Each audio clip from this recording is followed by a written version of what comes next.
Vaishnavo Ashoka Enterprise. Yeah.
प्रतिष्ठा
या त्रिशरण पंचशिलाने आपल्या महाविद्यालयाच्या सांस्कृतिक कार्यक्रमाची सुरुवात करणे अधिक रास्त ठरेल.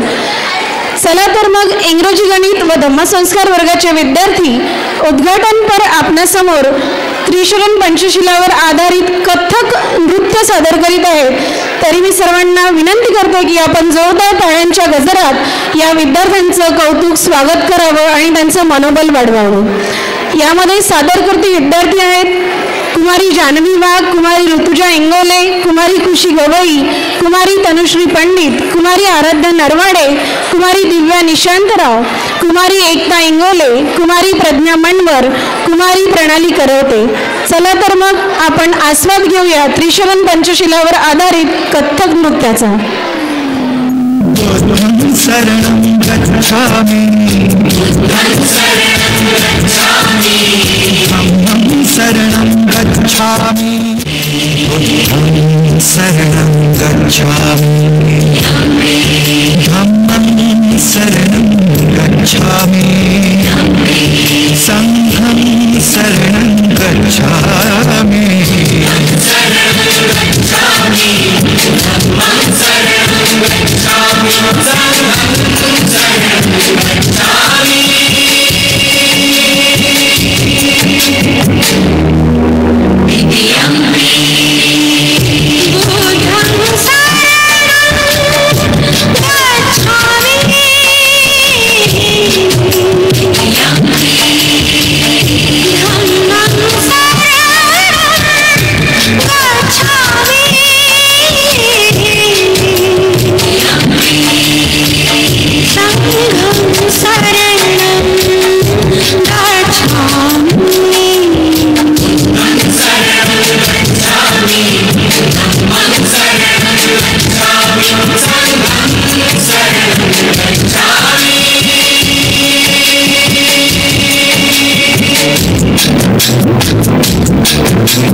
इंग्रजी गणित व धम्मसंस्कार वर्गाच्या विद्यार्थिनींनी उदात्त आचार विचारांचं अधिष्ठान लाभलेल्या आजच्या या डॉक्टर बाबासाहेब आंबेडकर बहुउद्देशीय उत्कर्ष प्रतिष्ठान प्रबोधन नगर खडकी अकोला येथील बुद्ध धम्म संस्कार सभागृहात उपस्थित असलेल्या शैक्षणिक, राजकीय, सामाजिक, सांस्कृतिक आणि धार्मिक या सर्वच क्षेत्रातील मान्यवरांचं मी शब्दसमूहांनी मनस्वी स्वागत करते.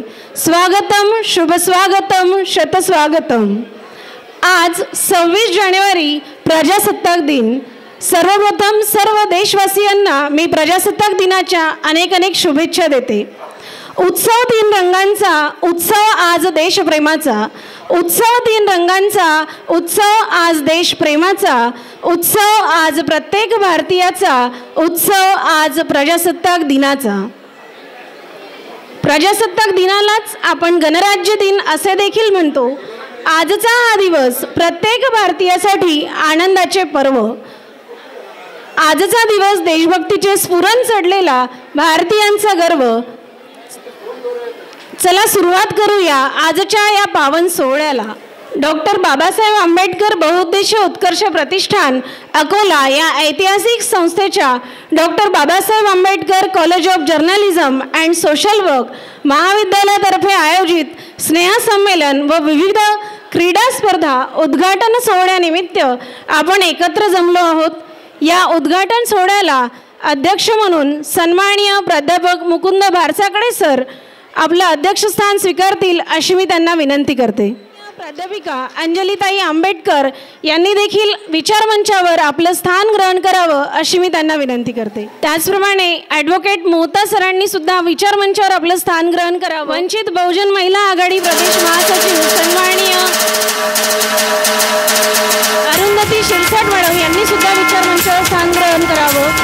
सन्माननीय अशोक इंगळे सर, सन्माननीय रमेश तायडे सर, आपल्या कॉलेजचे प्राचार्य डॉक्टर गणेश बोरकर सरांनी सुद्धा विचारमंचावर आपलं स्थान ग्रहण करावं अशी मी त्यांना विनंती करते.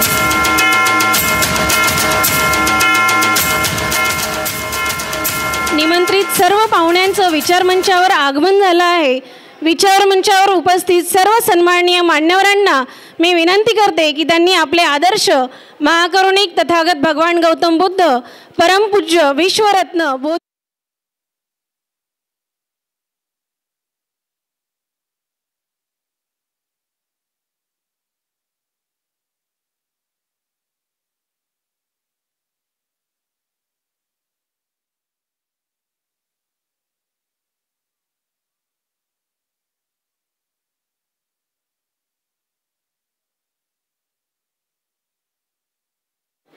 यानंतर आपल्या या स्नेहसंमेलनाच्या उद्घाटक म्हणून लाभलेल्या आपल्या सर्वांच्या भूषण, प्रेरणास्थान, आदरस्थान असलेल्या प्राध्यापिका अंजली आंबेडकर मॅडम यांचं स्वागत सन्माननीय आपल्या ऐतिहासिक संस्थेचे सन्माननीय अध्यक्ष प्राध्यापक मुकुंद भारसाकडे सर करतील अशी मी त्यांना विनंती करते.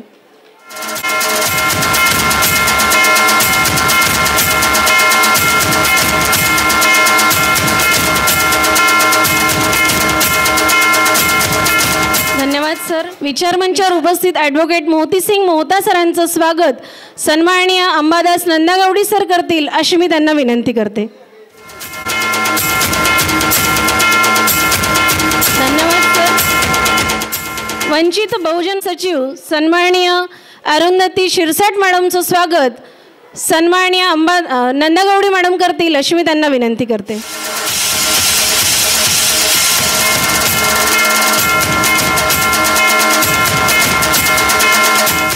संस्थेचे संस्थापक अध्यक्ष सन्माननीय प्राध्यापक मुकुंद भारसाकडे सरांचं स्वागत सन्माननीय पी.टी. इंगळे सर करतील अशी मी त्यांना विनंती करते.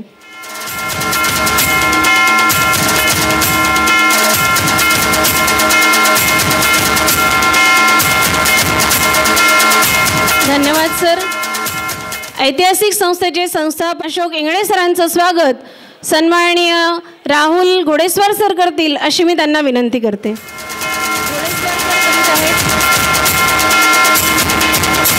धन्यवाद सर. आपल्या ऐतिहासिक संस्थेचे कोषाध्यक्ष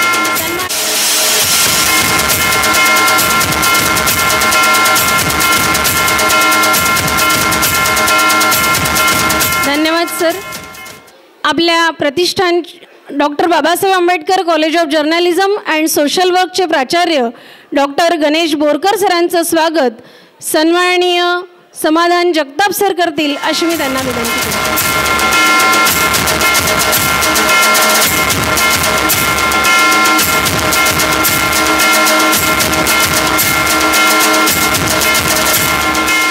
धन्यवाद सर.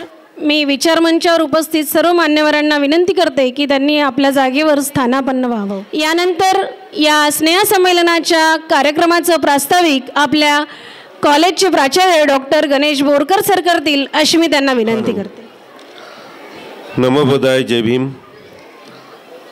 ज्या ज्या महामानवांनी ज्या महात्म्यांनी या देशाला स्वातंत्र्य मिळवून देण्यासाठी ज्या समाजसुधारकांनी या देशाला योग्य दिशा दाखवली अशा सर्व समाजसुधारक हुतात्म्यांना विनम्र अभिवादन. या देशाचं नाव ज्यांच्या तत्त्वज्ञानाने ओळखले जाते असे तथागत गौतम बुद्ध यांना प्रथम नमन. देशाची घटना लिहून सामाजिक समता बंधुत्व आणि न्याय प्रस्थापित करणारे आपला सर्वांचे हृदयस्थानी असलेले बोधिसत्व डॉक्टर बाबासाहेब आंबेडकर यांना विनम्र अभिवादन करतो. आणि आज ऐतिहासिक प्रतिष्ठानाला एक उत्साहाचं स्वरूप आलं आहे. हा दिवस पुन्हा ऐतिहासिक आहे. त्याचं कारण असं आहे की आपल्या सर्वांचे सुपरिचित डॉक्टर बाबासाहेब आंबेडकरांचे वंशज श्रद्धेय ॲडव्होकेट बाळासाहेब आंबेडकर यांच्या सौभाग्यवती आमचे गुरु, आमच्या मार्गदर्शिका, आमच्या ताई प्राध्यापिका अंजलीताई आंबेडकर या ठिकाणी आलेल्या आहेत. मनापासून हृदयापासून आपलं स्वागत आहे. आपण सर्वांनी टाळ्या वाजून सहर्ष स्वागत करूया. प्रतिष्ठान गेल्या वर्षभरापासून स्वप्न पाहत होते की ताई आणि ॲडव्होकेट श्रद्धेय बाळासाहेब आंबेडकर या वास्तूला येतील आणि खारीचा वाटा म्हणून समाजासाठी केलेल्या या कामाचं अवलोकन करतील. अर्थात या ऐतिहासिक वास्तूचे, या विचाराचे पाईक ज्यांची मूळ संकल्पना आहे माझे गुरु, माझे मार्गदर्शक आदरणीय प्राध्यापक मुकुंदजी भारसाकडे सर, ज्यांनी 2012 पासून एक स्वप्न आपल्या उराशी हृदयाशी ठेवलं आणि ते स्वप्न साकार झालं. आणि विद्यार्थी हा केंद्रबिंदू ठेवून प्रथमतः शैक्षणिक क्षेत्रात काम करण्याचं त्यांचा जे उद्देश होता त्याची पायभरणी झाली. आणि आज या स्वप्नांना साकारलेल्या दिनी आपण एक उत्सवाच्या स्वरूपात या ठिकाणी आपण साजरा करतोय. आमचे आदरणीय प्राध्यापक मार्गदर्शक या ऐतिहासिक वास्तूचे शिल्पकार आदरणीय मुकुंदजी भारसाकडे सर, ज्यांनी 2000 पासून घरावर तुळशीपत्र ठेवून या समाजासाठी वनवन हिंडलेत, घरोघरी जाऊन सांघिक कार्याची महत्त्व पटवून दिलेत. परिणामस्वरूप घरातील अनेक बाबींकडे दुर्लक्ष करून समाजाच्या हितार्थ ते घराबाहेर पडलेत. असे आमचे मार्गदर्शक या संस्थेचे सचिव आदरणीय अशोकजी इंगळे सर. आपण पाहिलं की प्रत्येकजण दान देण्याच्या प्रत्येकाच्या आपापल्या क्षमता आहेत, मर्यादा आहेत. आणि अमर्यादपणे ज्यांनी आपला स्वतःचं घरटं विकून या ठिकाणी लेफ्टनंट कर्नल बडोलाजी आलेले आहेत. मी त्यांना विचारमंचावर या ठिकाणी त्यांना आमंत्रित करतो. आपण सर्वांनी टाळ्या वाजून त्यांचं स्वागत करूया.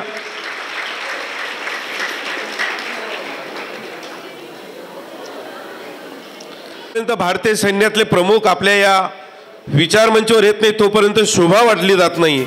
अत्यंत सामाजिक समता प्रस्थापित करणारा हा विचारमंच आणि आमचे 11 महाराष्ट्र बटालियनचे कर्नल आदरणीय चंद्रकिरणजी बडोलाजी हे या ठिकाणी आलेले आहेत. त्यांचं चंद्रप्रकाश बडोलाजी आलेले आहेत, त्यांचं स्वागत. ताई, आम्हाला पहिल्याच वर्षी पहिल्याच विनंती अर्जावर आदरणीय बडोलाजींनी आपल्या महाविद्यालयाला NCCचं युनिट दिलं आहे आणि काल त्या विद्यार्थ्यांचं रजिस्ट्रेशन सुरू झालं आहे आणि हे महाविद्यालय पहिलं असणार आहे. की ज्याच्यामध्ये 15 मुली आणि 10 मुलांचं पहिलं युनिट या ठिकाणी रजिस्टर्ड होणार.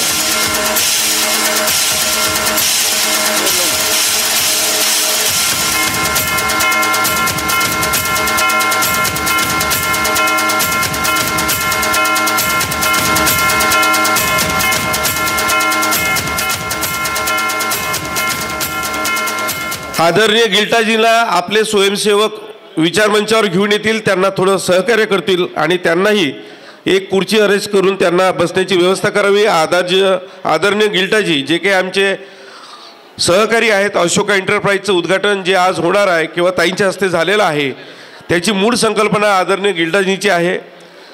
भाडसाकडे सरांनी त्यांना विनंती केली आणि भाडसाकडे सरांची विनंती आहे गिल्टाजी की आपण ज्याही परिस्थितीत आहे आपण विचारमंच यावर.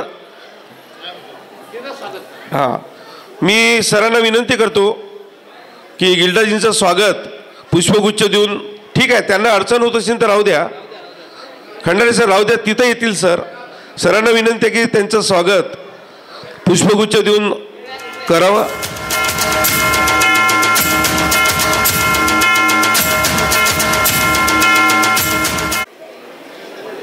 विचारमंचावर विराजमान सर्व समस्त आदरणीय आणि ज्यांनी अल्पसूचनेवर आमचं आमंत्रण स्वीकारलं असे बेरार एज्युकेशन सोसायटीचे अध्यक्ष आणि महाराष्ट्र आणि गोवा बार काउन्सिलचे अध्यक्ष आदरणीय ॲडव्होकेट मोतीसिंगजी मोहता सर, आपल्या सर्वांच्या परिचित सामाजिक कार्यकर्ता नगरसेविका आदरणीय अरुंधती सिरसाट, सोबतच माझ्या समक्ष उपस्थित सर्वच उपासक उपासिका आणि या संस्थेचे सन्माननीय पदाधिकारी आदरणीय PT इंगळे साहेब, अंबोरे साहेब, जगताप साहेब, घोडेस्वार साहेब, पांडे सर, अनेक आपले त्यागी व्यक्ती आपल्या समोर बसलेले आहेत.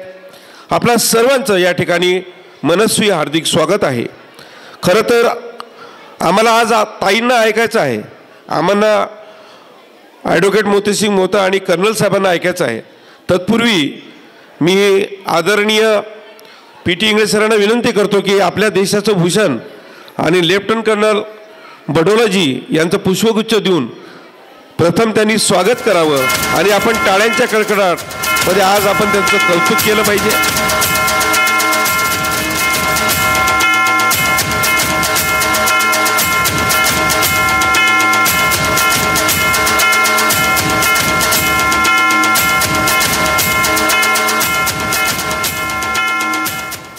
मी थोडक्यात या ठिकाणी महाविद्यालयाची वाटचाल आणि आज दुपारी ज्या संकल्पनेवर चर्चा होणार आहे आणि ताईच्या हस्ते जे उद्घाटन होणार आहे ते म्हणजे पॉलिटिकल ट्रेनिंग इन्स्टिट्यूट, ज्याची मूळ संकल्पना आदरणीय प्राध्यापक मुकुंदजी भाडसाकडे सरांची आहे. या 2 मुद्द्यांवर मी प्रकाश टाकेल. अर्थात प्रतिष्ठान आणि प्रतिष्ठानच्या उपक्रम याबाबत आदरणीय भाडसाकडे सर आपल्या भाषणामध्ये उल्लेख करणारच आहेत. या ठिकाणी मला मनापासून आनंद यासाठी होतोय मित्रांनो की ज्या विद्याशाखेमध्ये मी प्राध्यापक म्हणून कार्यरत आहे आणि या विद्यापीठाने या समितीने म्हणून प्राचार्य म्हणून मला या महाविद्यालयासाठी माझी नियुक्ती केली आहे, त्या विद्याशाखेचे दैवत म्हणून मानलं जातं ते म्हणजे कर्वे इन्स्टिट्यूटला कार्यरत असलेल्या आमच्या आदरणीय ताई म्हणजे प्राध्यापिका अंजलीताई आंबेडकर. मी जेव्हा ताईला या विषयासाठी प्रथमतः चर्चा केली तेव्हा ताई बोललेत की मला फार बरं वाटेल की doctor Babasaheb Ambedkar college of journalism and social वर्कच्या विद्यार्थ्यांना मी शिकवलं पाहिजे. आणि तेव्हा मला आनंद झाला आणि एक प्रश्न पडला की ताईसमोर बसलेले विद्यार्थीसुद्धा विद्यार्थ्याच्या पात्रतेची पूर्तता करणारे असले पाहिजे. आणि म्हणून मी विद्यार्थ्यांना सांगितलं की ताई आपल्याला शिकवायला येणार आहेत तर विद्यार्थ्यांचे जे कर्तव्य आहेत, जी जबाबदारी आहे त्याचं चांगलं आकलन करा, कारण एकदा का छडी उठली तर ते थांबणार नाही आहे. आणि आपण फार ज्याला आपण म्हणतो ना की आपण या ठिकाणी खरंच कृतज्ञ आहोत की ताईंनी स्वतःहून हा प्रस्ताव ठेवणे, या ऐतिहासिक प्रतिष्ठानमध्ये या शाखेचा उद्धार झाला असं मला वाटतं. आणि निश्चित ताईच्या ज्या संकल्पना आहे त्याच संकल्पनेवर भविष्यातली वाटचाल या महाविद्यालयाची असणार आहे. खरं म्हटलं तर ताई 2008 महाविद्यालयाची स्थापना झाली आणि 2023च्या एप्रिल महिन्यामध्ये या ऐतिहासिक वास्तूमध्ये या महाविद्यालयाचा प्रवेश झाला आणि दगडाचं परीस झालं जसं म्हणतात तसं आदरणीय बारसाकडे सरांनी आपल्या झोडीत हे महाविद्यालय घेतलं आणि या महाविद्यालयामध्ये समाजकार्य, मास कम्युनिकेशन, सोशल वर्क आणि नर्सिंग ह्या विद्याशाखा शिकवल्या जातात. अलीकडेच थायलंडचे भंतीजी आणि आदरणीय प्रधान सचिव कामगार आणि औद्योगिक क्षेत्र माननीय हर्षदेवजी कांबळे सर आले होते. त्यांनी एक सहज प्रश्न केला बारसाकडे सरांना की तुम्ही हेच अभ्यासक्रम का निवडले. तेव्हा बारसाकडे सरांनी अगदी सहज उत्तर दिलं की सर हे शाखा ज्या आहेत journalism, social work, mass communication, nursing हे आपल्या समाजाची गरज आहे. आपलं सामाजिक स्वास्थ्य टिकवण्यासाठी ह्या ब्रांचेस, ह्या अभ्यासक्रम आपल्याला विकसित करणे गरजेचं आहे आणि म्हणून या अभ्यासक्रमाची आपण निवड केली आहे.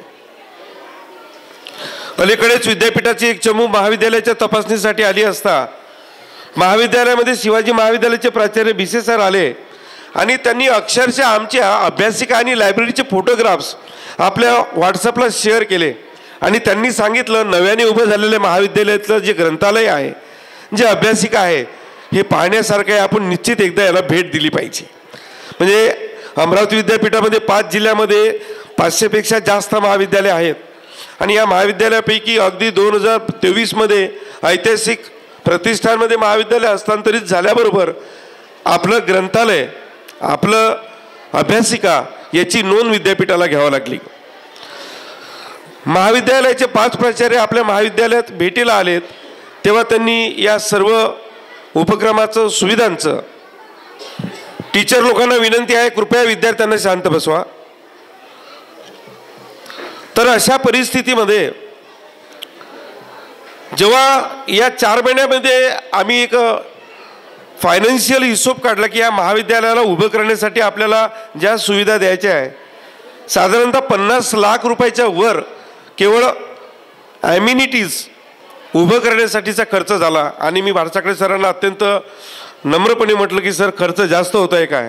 तर सरांचं एक वाक्य होतं, सर आपलं स्वप्न आहे की या महाराष्ट्रातलं एक असं महाविद्यालय असलं पाहिजे की ज्या ठिकाणी विद्यार्थ्यांनी ऑन मेरिट बेसिस इतर रांगा लावल्या पाहिजेत आणि क्वालिटी एज्युकेशन ज्याला म्हणतात अशा पद्धतीचं डॉक्टर बाबासाहेब आंबेडकरांनी पाहिलेलं स्वप्न की माझा विद्यार्थी हा अशा परिस्थितीत शिकला पाहिजे, अशा वातावरणात त्यांनी आत्मचिंतन केलं पाहिजे की ज्या ठिकाणी देशाची एखादी जबाबदारी जर त्याच्यावर आली तो एक सक्षम नागरिक, अधिकारी किंवा पदाधिकारी म्हणून तो उभा झाला पाहिजे. खरं म्हटलं तर लोकसभागातून उभी झालेली आहे वास्तू विद्यापीठाने याची स्पेशल दखल घेतली आहे की शासनाचा 1 रुपया निधी न घेता या महाविद्यालयामध्ये जे इतर महाविद्यालय अनुदान घेतात त्याच्याही पेक्षा अत्यंत चांगल्या पद्धतीच्या सोयी सुविधा विद्यार्थ्यांसाठी आहेत.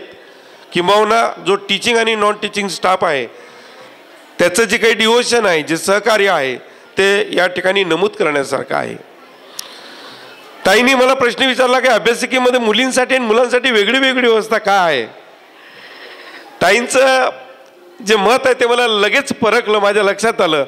पण ताई मी प्रामाणिक सांगतो या वास्तूमध्ये डॉक्टर बाबासाहेब आंबेडकरांनी जी फिलॉसॉफी अडॉप्ट केलेली आहे त्याचं तंतोतंत पालन होईल आणि तुमच्या ज्या अपेक्षा आहेत त्या अपेक्षेला कुठेही ठेच पोचणार नाही, कुठल्याही प्रकारच्या अंधश्रद्धेला इथं वाव असणार नाही आणि जगाला मार्ग दाखवणाऱ्या तथागत गौतम बुद्धांच्या फिलॉसॉफी आम्ही प्रत्येक विद्यार्थ्यांच्या हृदयामध्ये रुजवण्याचं काम या माध्यमातून करणार आहोत. कुठलेही जाती धर्म पंथ नसताना जसं बाबासाहेब आंबेडकरांनी उद्देशिकामध्ये आम्ही भारतीय लोक असा उल्लेख केला तेव्हा प्रतिष्ठानमध्ये प्रवेश केलेला कुठल्या जाती धर्माचा पंथाचा आहे याचा विचार होणार नाही. केवळ आणि केवळ भारताचा नागरिक म्हणून आपण त्याच्यावर ह्या सर्व सुविधांचा वर्षाव करणार आहोत. खरं म्हटलं तर ताई जेव्हा तुम्ही आमच्या महाविद्यालयामध्ये प्राचार्याच्या कॅबिनमध्ये आलात आणि म्हटलं की तुम्ही तुमच्या खुर्चीवर बसा आणि आम्ही सर्व बाजूला उभं राहतो, मला असं वाटतं माझ्या आईवडिलांनी जो आशीर्वाद दिला आणि अनपढ असलेल्या माझ्या आईने जेव्हा बाबासाहेबांचं पुस्तक माझ्या हातात दिलं तर आज तारखेचा प्रवास जेव्हा ताई तुम्ही आमच्या बाजूला आमच्या पाठीशी होते ते स्वप्न साकार झालं असं मला वाटतं. या ठिकाणी यापेक्षा मोठ्या शुभेच्छा असणार नाहीत आणि मी या ठिकाणी आपल्याला अभिवचन देतो ताई. हा इथला प्रत्येक विद्यार्थी ज्या पद्धतीनं ऐतिहासिक प्रतिष्ठानाने स्वप्न पाहिलं आपणही अपेक्षा ठेवता हक्कानी सांगता अशा परिस्थितीत मार्गदर्शक मुकुंदजी भारसाकडे सर यांच्या संकल्पनेतून हे महाविद्यालय आणि विद्यार्थी घडेल यामध्ये कुठलीही शंका ठेवायची अजिबात गरज नाही. आणि आज सक्षम नागरिक बनवण्याचं काम या ऐतिहासिक प्रतिष्ठानच्या माध्यमातून होणार आहे. खरं म्हटलं तर गरीब विद्यार्थ्यांना निवडून त्यांना अभ्यासिका आणि त्यांची राहण्याची व्यवस्था या ठिकाणी झालेली आहे. UPSC MPSCचे जे पुस्तकं कुठं भेटत नाहीत त्याचं संकलन सुरू झालेलं आहे. आणि सर्वात महत्त्वाचं स्वप्न म्हणजे या महाविद्यालयातून बाहेर पडलेल्या विद्यार्थ्याला नोकरी शोधायची गरज नाही आहे. प्रतिष्ठाननी ही क्षमता विकसित केलेली आहे की गेल्या वर्षभरात 9,000 नोकऱ्या आपण पोरांना देऊ शकू एवढी क्षमता आपल्या प्रतिष्ठानने विकसित केलेली आहे. ताईंना कल्पना आहे की मायक्रो प्लॅनिंगच्या माध्यमातून खेड्याखेड्यामध्ये बेसलाईन सर्वे करून डाटा कलेक्ट करून त्यांच्या निकट त्यांच्या गरजा याप्रमाणे प्रतिष्ठाननी प्रोजेक्ट डिझाईन केले आहेत. आणि प्रत्येक गावामध्ये एक सुविधा केंद्र ज्या ठिकाणी MSW PSW मास कम्युनिकेशन असे पदवीप्राप्त विद्यार्थ्यांना नियुक्त करण्यात येणार आहे. आणि या माध्यमातून त्या गावाच्या विकासासाठी लोकांना सांघिक प्रयत्न करण्यासाठी प्रयत्न होणार आहे. खरं म्हटलं तर या साऱ्या विषयाला आमचे मार्गदर्शक भारसाकडे सर प्रकाश टाकणार आहेत.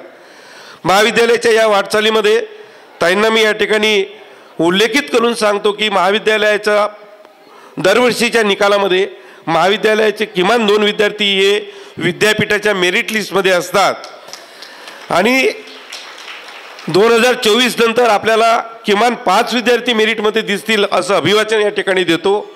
आपण सर्वांनी या ठिकाणी शांततेने आजच्या या कार्यक्रमाचा आनंद घ्यावा असं आवाहन करतो. आणि पुनश्च मनस्वी ताईसाहेब आणि कर्नल साहेब आणि विचारमंचावर उपस्थित सर्वच मान्यवरांचे महाविद्यालयाचा प्राचार्य आणि त्यांनी मी या ठिकाणी आभार व्यक्त करतो.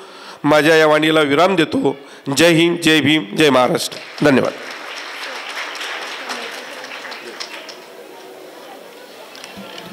धन्यवाद सर.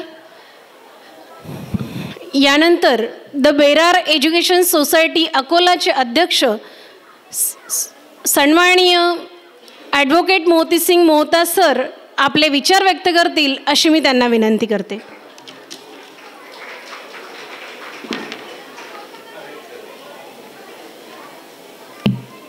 मला सुद्धा अंजनी ताईला ऐकायचं आहे त्यामुळे मी काही जास्त बोलणार नाही.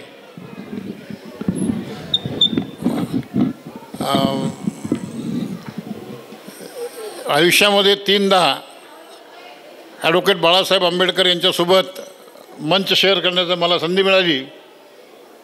BG सोसायटीच्या ऑफिसमध्ये कोर्टामध्ये आणि आज पहिल्यांदा ताईसोबत या मंचावर मी उपस्थित आहे. खरोखर माझं भाग्य आहे की डॉक्टर बाबासाहेब आंबेडकरांच्या कुटुंबातील व्यक्तींसोबत मला विचाराचं आदानप्रदान करण्याची संधी प्राप्त झालेली आहे. मी भारसाकडे सरांचं आणि गणेश बोरकर सरांचं अभिनंदन करतो. त्यांना धन्यवाद देतो की तुम्ही मला जीवनामध्ये ही संधी प्राप्त करून दिली.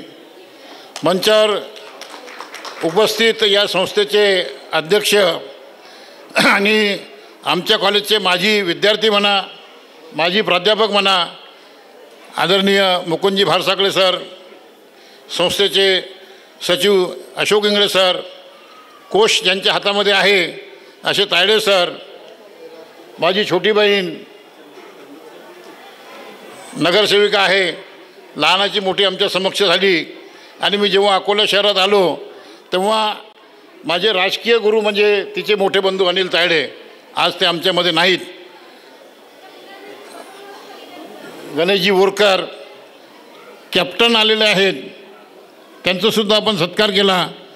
कधीकधी टी व्हीमध्ये आपण बघतो की पाकिस्तानमध्ये सुद्धा मिलिटरीच्या लोकांना खूप ते मिडल लागलेले असतात. प्रश्न पडतो की इतक्या लढाया हरल्यानंतर त्यांना कशाचे मिडल लावले.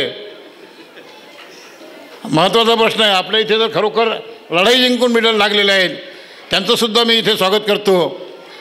मला माहीत आहे की आता याच्यानंतर स्नेहसंमेलनाचा कार्यक्रम आहे. लहान लहान मुलांना त्यांचे नृत्य आणि गीत सादर करायचे आहे. मी खूप काही बोलणार नाही. फक्त एवढं सांगेल की भारसाखळे सर रिटायरमेंट झाल्यानंतर लोक वेगवेगळ्या विनाकामामध्ये स्वतःला सम्मिलित करून घेतात. तुम्ही खरोखर चांगलं पाऊल उचललं आणि एक चांगली टीम इथे तयार केली. जे स्वप्न डॉक्टर बाबासाहेब आंबेडकरांनी बघितलं ते पूर्ण करण्यामध्ये खारीचा वाटा तुम्ही उचलत आहात. तुमची टीम उचलत आहे. इंगळे सर रिटायर झाले पोलीसमधून, ते सुद्धा वेळ देते आहे. आजच्या काळामध्ये लोक पैसे देतात, वेळ कोणी द्यायला तयार नाही. वेळेचं दानसुद्धा फार महत्त्वाचं आहे. इथे जी मंडळी वेळ देत आहे त्यांचंसुद्धा मी अभिनंदन करतो. एक सिनेमा आला होता चायना गेट नावाचा आणि त्याच्यामध्ये फार मोठा डाकू दाखवला जगीला. त्याला मारण्याचं काम सर्व रिटायर्ड लोक करतात. त्यामुळे रिटायर झालं म्हणून आपण टायर्ड नाही, थकलेलो नाही. आपल्यामध्ये खुदसुद्धा जिद्द आहे.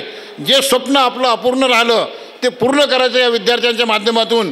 ते जे काही आपण कार्य करत आहात, मी तुमचं सर्वांचं पुनश्च अभिनंदन करतो.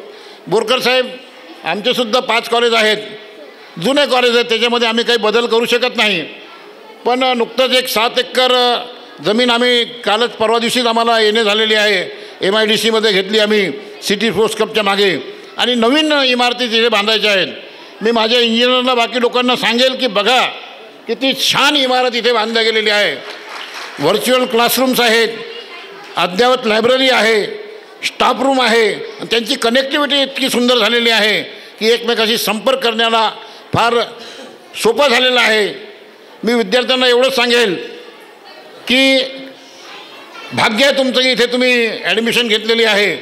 BA BCom BSc म्हणजे बेरोजगाराची फौज तयार करणारे विद्यालय झालेले आहेत. आणि नोकरी मागण्यापेक्षा नोकरी देणारं होणं गरजेचं आहे. या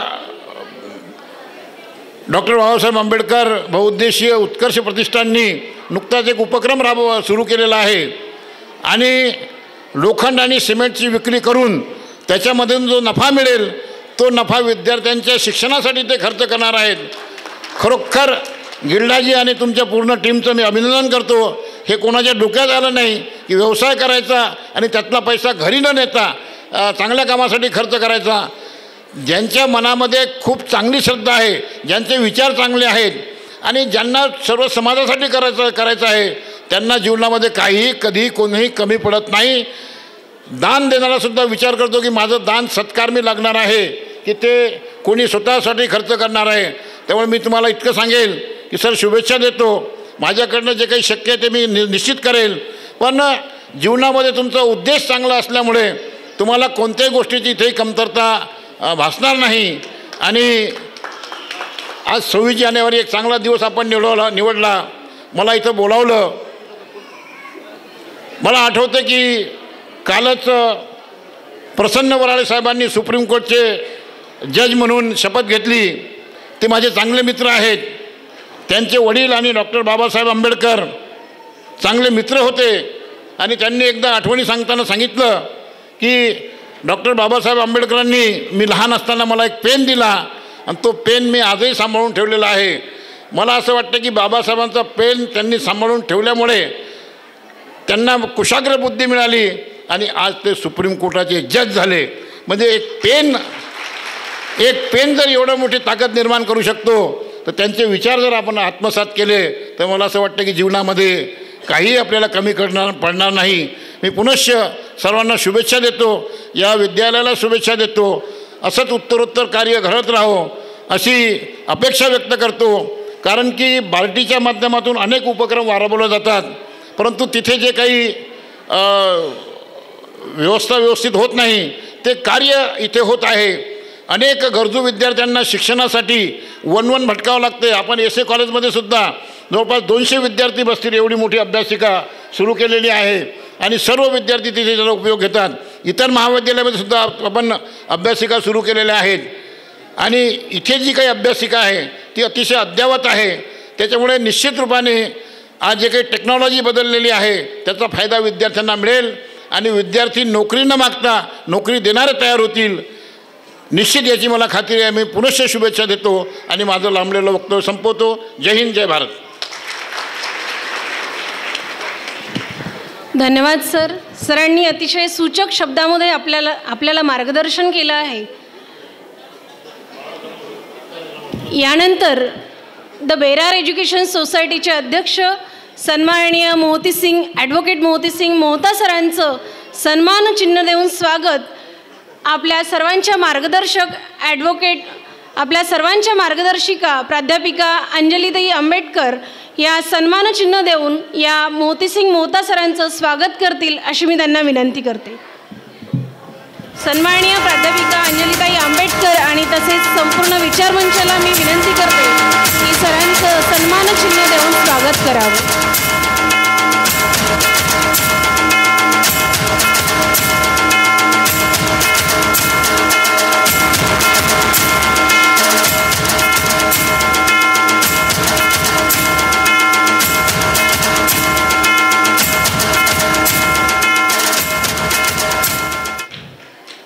धन्यवाद मॅडम. धन्यवाद सर. कर्नल सन्माननीय चंद्रप्रकाश बडोला सर, मी सरांना विनंती करते की त्यांनी या शुभप्रसंगी आपले विचार व्यक्त करावेत. जय हिंद, जय भारत, जय महाराष्ट्र. मुझसे पहले यहाँ पे काफ़ी सारे जो ये प्रवक्ता लोग हैं इन्होंने बहुत कुछ बताया और मैं बहुत छोटा आदमी हूँ. मुझे सिर्फ जो मैंने पढ़ा है कि बाबा साहब अम्बेडकर साहब जो है उनको लगभग 32 डिग्रियां उनके पास थी और वो बहुत बड़े ज्ञाता थे. वो उन्हें बहुत सारी भाषाओं का ज्ञान था. उनका मकसद था कि हर इंसान जो हर व्यक्ति है अच्छा पढ़े, अच्छा लिखाई करे और ज्ञान का प्रसार करे. तो हम आज यहाँ पे हैं, ज्ञान का सागर है, इस ज्ञान के सागर में हम बैठे हैं. मैं उम्मीद करता हूँ कि आप लोग भी अपने बच्चों को अपने अड़ोस पड़ोस में जो ज्ञान का प्रसार करें और बाबा साहब की जो एक सोच थी उसको डेवलप करें. तो मैं ज़्यादा ना कुछ कहूँगा, इतना ही बोलूँगा कि हम जो है बाबा साहब को याद करते हैं क्योंकि उन्होंने हमारे संविधान को बनाया था. और हमारे देश में जो एक प्रथा थी कि इसको अच्छी पढ़ाई करो, अच्छी लिखाई करो, अच्छे लोग बनो, अच्छे इंसान बनो. जहाँ पे ज्ञान का सागर है, जहाँ पे ज्ञान है, वहाँ पे अपने आप लोग अच्छे होंगे और अच्छी संगत होगी और अच्छा डेवलपमेंट होगा. तो मैं उम्मीद करता हूँ कि आप सभी लोग जो है अपने बच्चों को अच्छा पढ़ाएं, अच्छा लिखाएं और बहुत अच्छा लोग बनाएं. धन्यवाद. जय हिंद. Thank you. धन्यवाद सर. यानंतर लेफ्टनंट कर्नल चंद्रप्रकाश बडोला सरांचं सन्मान चिन्ह देऊन आपण या ठिकाणी स्वागत करणार आहोत. मी विचारमंचावर उपस्थित आपल्या ऐतिहासिक प्रतिष्ठानचे शिल्पकार सन्माननीय प्राध्यापक मुकुंद बारसाकडे सर, प्रतिष्ठानचे कोषाध्यक्ष सन्माननीय रमेश तायडे सर, प्रतिष्ठानचे सचिव सन्माननीय अशोक इंगडे सरांना विनंती करते की त्यांनी लेफ्टनंट कर्नल चंद्रप्रकाश बडोला सरांचं सन्मान चिन्ह देऊन स्वागत करावं.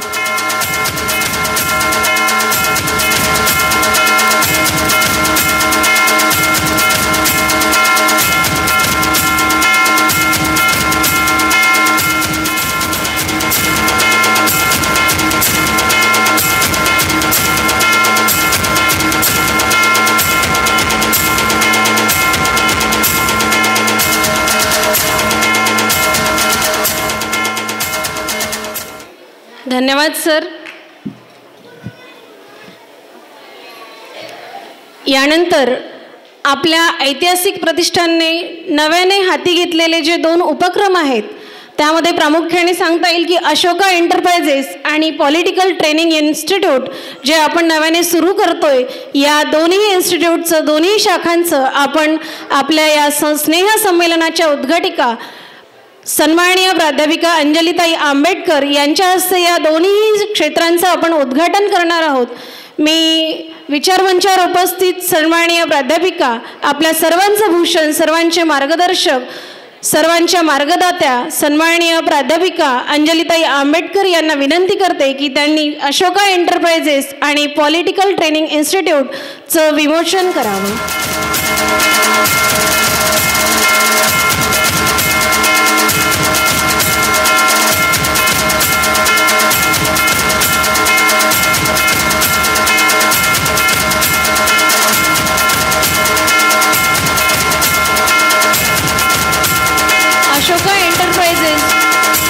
अशोका एंटरप्राइजेसमध्ये स्टील व लोखंड या दोन्हींचा आणि सिमेंट या सिमेंट आणि लोखंड या उत्पादनांचा आपण विक्री करणार आहोत. त्याचा फायदा जो लाभ होईल तो आपल्या ऐतिहासिक प्रतिष्ठानला मिळणार आहे. त्याचप्रमाणे पॉलिटिकल ट्रेनिंग इन्स्टिट्यूट याचे देखील या ठिकाणी विमोचन उद्घाटन होत आहे. पॉलिटिकल ट्रेनिंग इन्स्टिट्यूटबद्दल जर सांगायचं असेल तर महाराष्ट्रात हे प्रथम इन्स्टिट्यूट राहणार आहे की ज्या ठिकाणी आपण पॉलिटिकल ट्रेनिंग इन्स्टिट्यूटच्या माध्यमातून राजकारण म्हणजे काय तर राजकारणापर्यंत पोहोचण्याची दिशा आपल्याला या इन्स्टिट्यूटच्या माध्यमातून याचं मार्गदर्शन आपल्याला मिळणार आहे.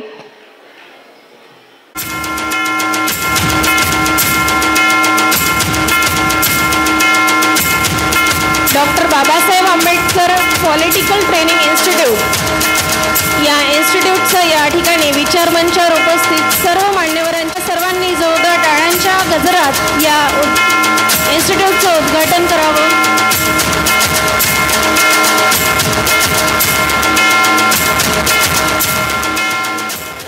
यानंतर आपल्या सर्वांच्या मार्गदर्शिका प्रेरणास्थान असलेल्या प्राध्यापिका अंजलीताई आंबेडकर यांचं आपण सन्मान चिन्ह देऊन प्रतिष्ठानच्या वतीने स्वागत करणार आहोत, सत्कार करणार आहोत.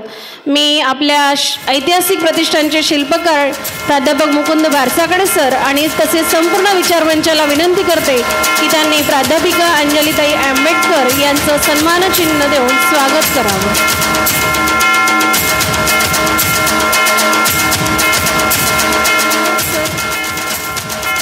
यानंतर ज्या मार्गदर्शनाची आपण अत्यंत तळमळीने वाट बघतोय ते मार्गदर्शन आपल्याला लाभणार आहे. मी या ठिकाणी विचारमंचावर उपस्थित आपल्या सर्वांच्या लाडक्या प्राध्यापिका अंजलीताई आंबेडकर यांना विनंती करते की त्यांनी आपणा सर्वांना मार्गदर्शन करावं.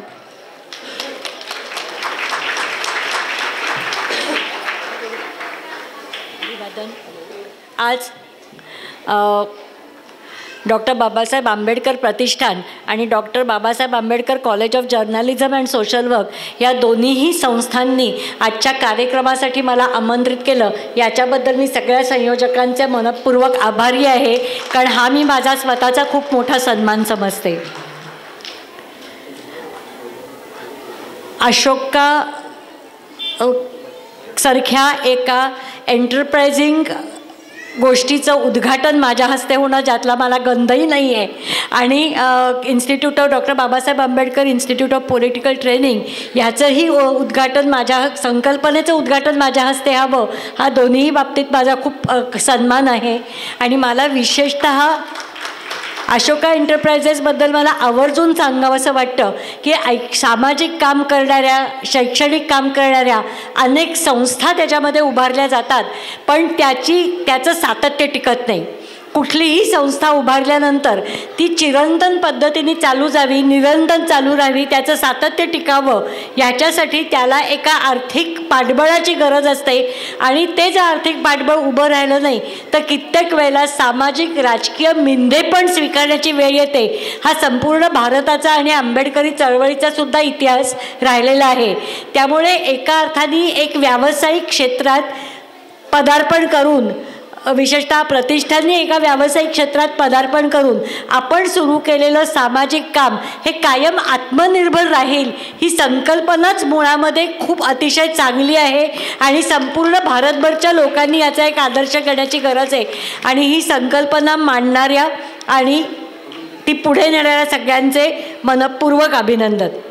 आजच्या कार्यक्रमाचे अध्यक्ष आणि या संस्थेचे अध्यक्ष ॲडव्होकेट मुकुंदजी बारसाकडे, तसंच ॲडव्होकेट मोतीसिंग मोहता, संस्थेचे सचिव अशोकजी इंगळे, संस्थेचे ट्रेझरर रमेशजी तायडे, तसंच लेफ्टनंट जनरल चंद्रप्रकाशजी बोडेला, माझ्याबरोबर उपस्थित असलेल्या वंचित बहुजन आघाडीच्या राज्याच्या महिला महासचिव अरुंधतीताई शिरसाट, कॉलेजचे प्राचार्य डॉक्टर गणेश बोरकर जे कायमच आग्रहाने बोलवत असतात, आणि संपूर्ण अशोका एंटरप्राइजेसची संकल्पना ज्यांनी मांडली ते गिल्डाची.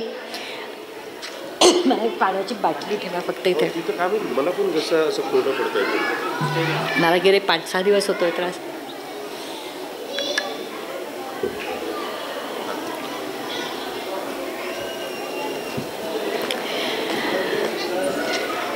मला आत्ता खरं म्हणजे बोलताना एक प्रश्न पडला आहे की ज्या विषयासाठी मला बोलायला बोलावलं आहे त्याच्याबद्दल बोलू का समोर गॅदरिंगसाठी तयार होऊन बसलेली सगळे बच्चे कंपनी पाहता त्यांच्यासाठी आजचा विचारमंच तातडीने मोकळा करून देऊ अशी द्विधा मनस्थिती माझी झाली आहे.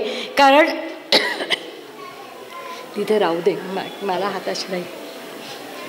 कारण गॅदरिंग असताना कोणाचीही वैचारिक चिंतनात्मक भाषणं ऐकणं हा किती अन्याय आहे आणि छळवाद आहे याची मला पुरेशी कल्पना आहे. पण डॉक्टर बोरकरांनी सांगितलं तसं मी समाजकार्य महाविद्यालयामध्ये जवळजवळ 37 वर्ष शिकवलं आहे आणि त्यामुळे माझ्या आवडत्या विषयावरती बोलायची संधी मिळाल्यानंतर माईक सोडणं हे सुद्धा जरा माझ्या प्रकृतीला न मानवणार आहे. पण फक्त एक ग्वाही देते, मी 45 मिनटं बोलणार नाही आहे. ती सवय मी राजकारणात आल्यापासून सोडली आहे. मला 2-3 गोष्टी महत्त्वाच्या वाटत आहेत. मला सगळ्यात एक महत्त्वाचं अभिनंदन करावंसं वाटतं आहे की doctor Babasaheb Ambedkar political training institute सुरू केल्याबद्दल. खूप वेळेला आपल्या मनामध्ये राजकारणाच्या बद्दलच्या ज्या काही संकल्पना असतात किंवा राजकारण या शब्दाबद्दलचं जे आपलं आकलन असतं ते खूप मर्यादित असतं. आपलं खाजगी आयुष्य असो किंवा आपलं सार्वजनिक आयुष्य असो, आपल्या आयुष्याचा कुठलाही भाग हा राजकारणापासून अस्पर्शित असा राहिलेला नाही, तो राहू शकत नाही आणि जगात राहणारही नाही. अगदी साधं मुलीला संपत्तीमध्ये समान वाटा मिळणं असेल, बाल कामगार प्रतिबंधक कायद्याच्याऐवजी बाल कामगार नियंत्रण कायदा हा कायद्यामध्ये झालेला बदल असेल, किंवा राजकारणामध्ये येणाऱ्यासाठी दलित आदिवासी स्त्रियांना राखीव जागा देण्याचा मुद्दा असेल, किंवा या देशाचं शैक्षणिक धोरण असेल, या देशाचं आर्थिक धोरण असेल, या देशाच्या आरोग्याच्या सुविधांसंबंधीचे निर्णय असतील, जे आपल्या प्रत्येकाच्या आयुष्यावरती स्पर्श करणारे असतात, आयुष्यावर परिणाम करणारे असतात, ते सगळे राजकीय निर्णय असतात. मी अनेक वर्ष समाजकार्य महाविद्यालयामध्ये सामाजिक धोरण आणि नियोजन, विकासाचं नियोजन हे विषय शिकवलेत. आणि प्रत्येक वेळेला सामाजिक धोरणाच्या पहिल्या लेक्चरला मी मुलांना प्रश्न विचारते की धोरण निर्मिती हे राजकीय प्रक्रिया आहे असं तुम्हाला वाटतं का? सुरुवातीला 1 किंवा 2 हात वर होतात, कारण समाजकार्य महाविद्यालयात प्रवेश घेताना आणि नंतर शिकताना आमच्या डोक्यामध्ये समाजकारण किंवा समाजकार्य म्हणजे राजकारण नाही किंवा त्याच्या राजकारणाशी काही संबंध नाही हे ठासून बसलेलं असतं. आणि राजकारण हे सगळं वाईट, राजकारण हे सगळं ताज्य, आणि ज्याला समाजकार्य करायचं आहे त्यांनी राजकारणाकडे वळू नाही अशा एका भूमिकेतनं समाजकार्य महाविद्यालयंसुद्धा करत असतात.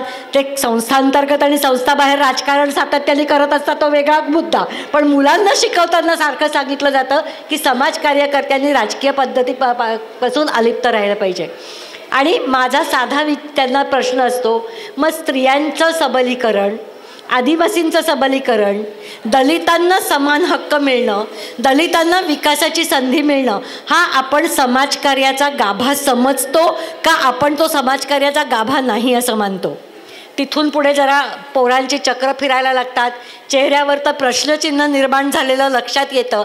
आणि मग पुढे गेल्यावर असं लक्षात येतं की मुळामध्ये हा राजकारण हा शब्दच हा कुठेतरी पॉवर या शब्दाशी रिलेटेड आहे. जे जे पॉलिटिकल आहे, जे जे राजकीय आहे ते सत्ता ह्या प्रश्नाशी निगडीत आहे. आणि कुठल्याही देशामध्ये, कुठल्याही समाजामध्ये जिथे जिथे सत्ता संबंध असतात, ही सत्तेचे हितसंबंध गुंतलेले असतात आणि आपण ते सत्तेचे हितसंबंध बदलण्याचा प्रयत्न करत असतो, तिथे तिथे राजकीय प्रक्रिया ही आपोआप येते ती तुम्हाला टाळणं शक्य नसतं. म्हणजे अगदी साधी गोष्ट जेव्हा होते की हिंदू कोड बिलाला बाबासाहेबांना विरोध का झाला, इथपासून जर आपण सुरुवात केलं तर आत्ताच्या तरुण मुलींना जर विचारलं तर लग्नाचं वय 18 असणं, तिला तिच्या संमतीने जोडीदार निवडता यावं, दोघांनाही लग्न मोडण्याचा समान अधिकार त्याच्यामध्ये असणं, दत्तक घेता येणं, ह्या ज्या काही किंवा तिला वडिलांच्या मालमत्तेमध्ये वडिलोपार्जित मालमत्तेमध्ये तिला तिचा वाटा असणं, ह्या ज्या काही हिंदू कोड बिलाच्या तरतुदी होत्या त्या आता 2024 साली जर आपण तरुण मुलींशी बोललो तर त्यांना आश्चर्य वाटतं ह्यात काय आहे. कारण आत्ताची पिढी हे त्यांचे नैसर्गिक हक्क धरत मोठ्या झालेल्या आहेत. त्यामुळे एकेकाळी ह्या तरतुदींसाठी बाबासाहेबांना कायदेमंत्रीपदाचा राजीनामा द्यावा लागला होता. ह्याच्यावरती लोकांचा विश्वासही बसत नाही. पण तो का द्यावा लागला होता? कारण ज्या क्षणी मुलीला वडिलोपार्जित होईल ह्याचा हा पायंडा मोडला गेलेला असतो आणि घराची संपत्ती घराबाहेर जाऊ शकते. मुलगी स्वतःचे निर्णय स्वतः घ्यायला लागल्यानंतर, मुलगा काय किंवा मुलगी काय स्वतःचे निर्णय स्वतः घ्यायला लागल्यानंतर आंतरजातीय विवाहाचं प्रमाण वाढू शकतं. आणि तिथे सुद्धा आपण कुठेतरी संपूर्णपणे जातीची एक चौकट मोडण्याच्या प्रवासाची सुरुवात करत असतो. कारण शिकलेली सज्ञान झालेली मुलं मुली स्वतःचा जोडीदार निवडण्याचा स्वतःचा निर्णय घेतात आणि तिथे जाती व्यवस्थेला कुठेतरी धक्का बसलेला असतो. बाबासाहेबांनी आपल्याला कायमच सांगितलेलं होतं की आंतरजातीय विवाह हा एका अर्थाने जातीयंतेच्या लढ्याचं महत्त्वाचं पाऊल आहे. ह्या जेव्हा गोष्टी आपण उलगडत जातो तेव्हा आपल्या असं लक्षात येतं की आयुष्याचं कुठलंच क्षेत्र असं राहिलेलं नाही की जे राजकारणापासून अस्पर्शित आहे.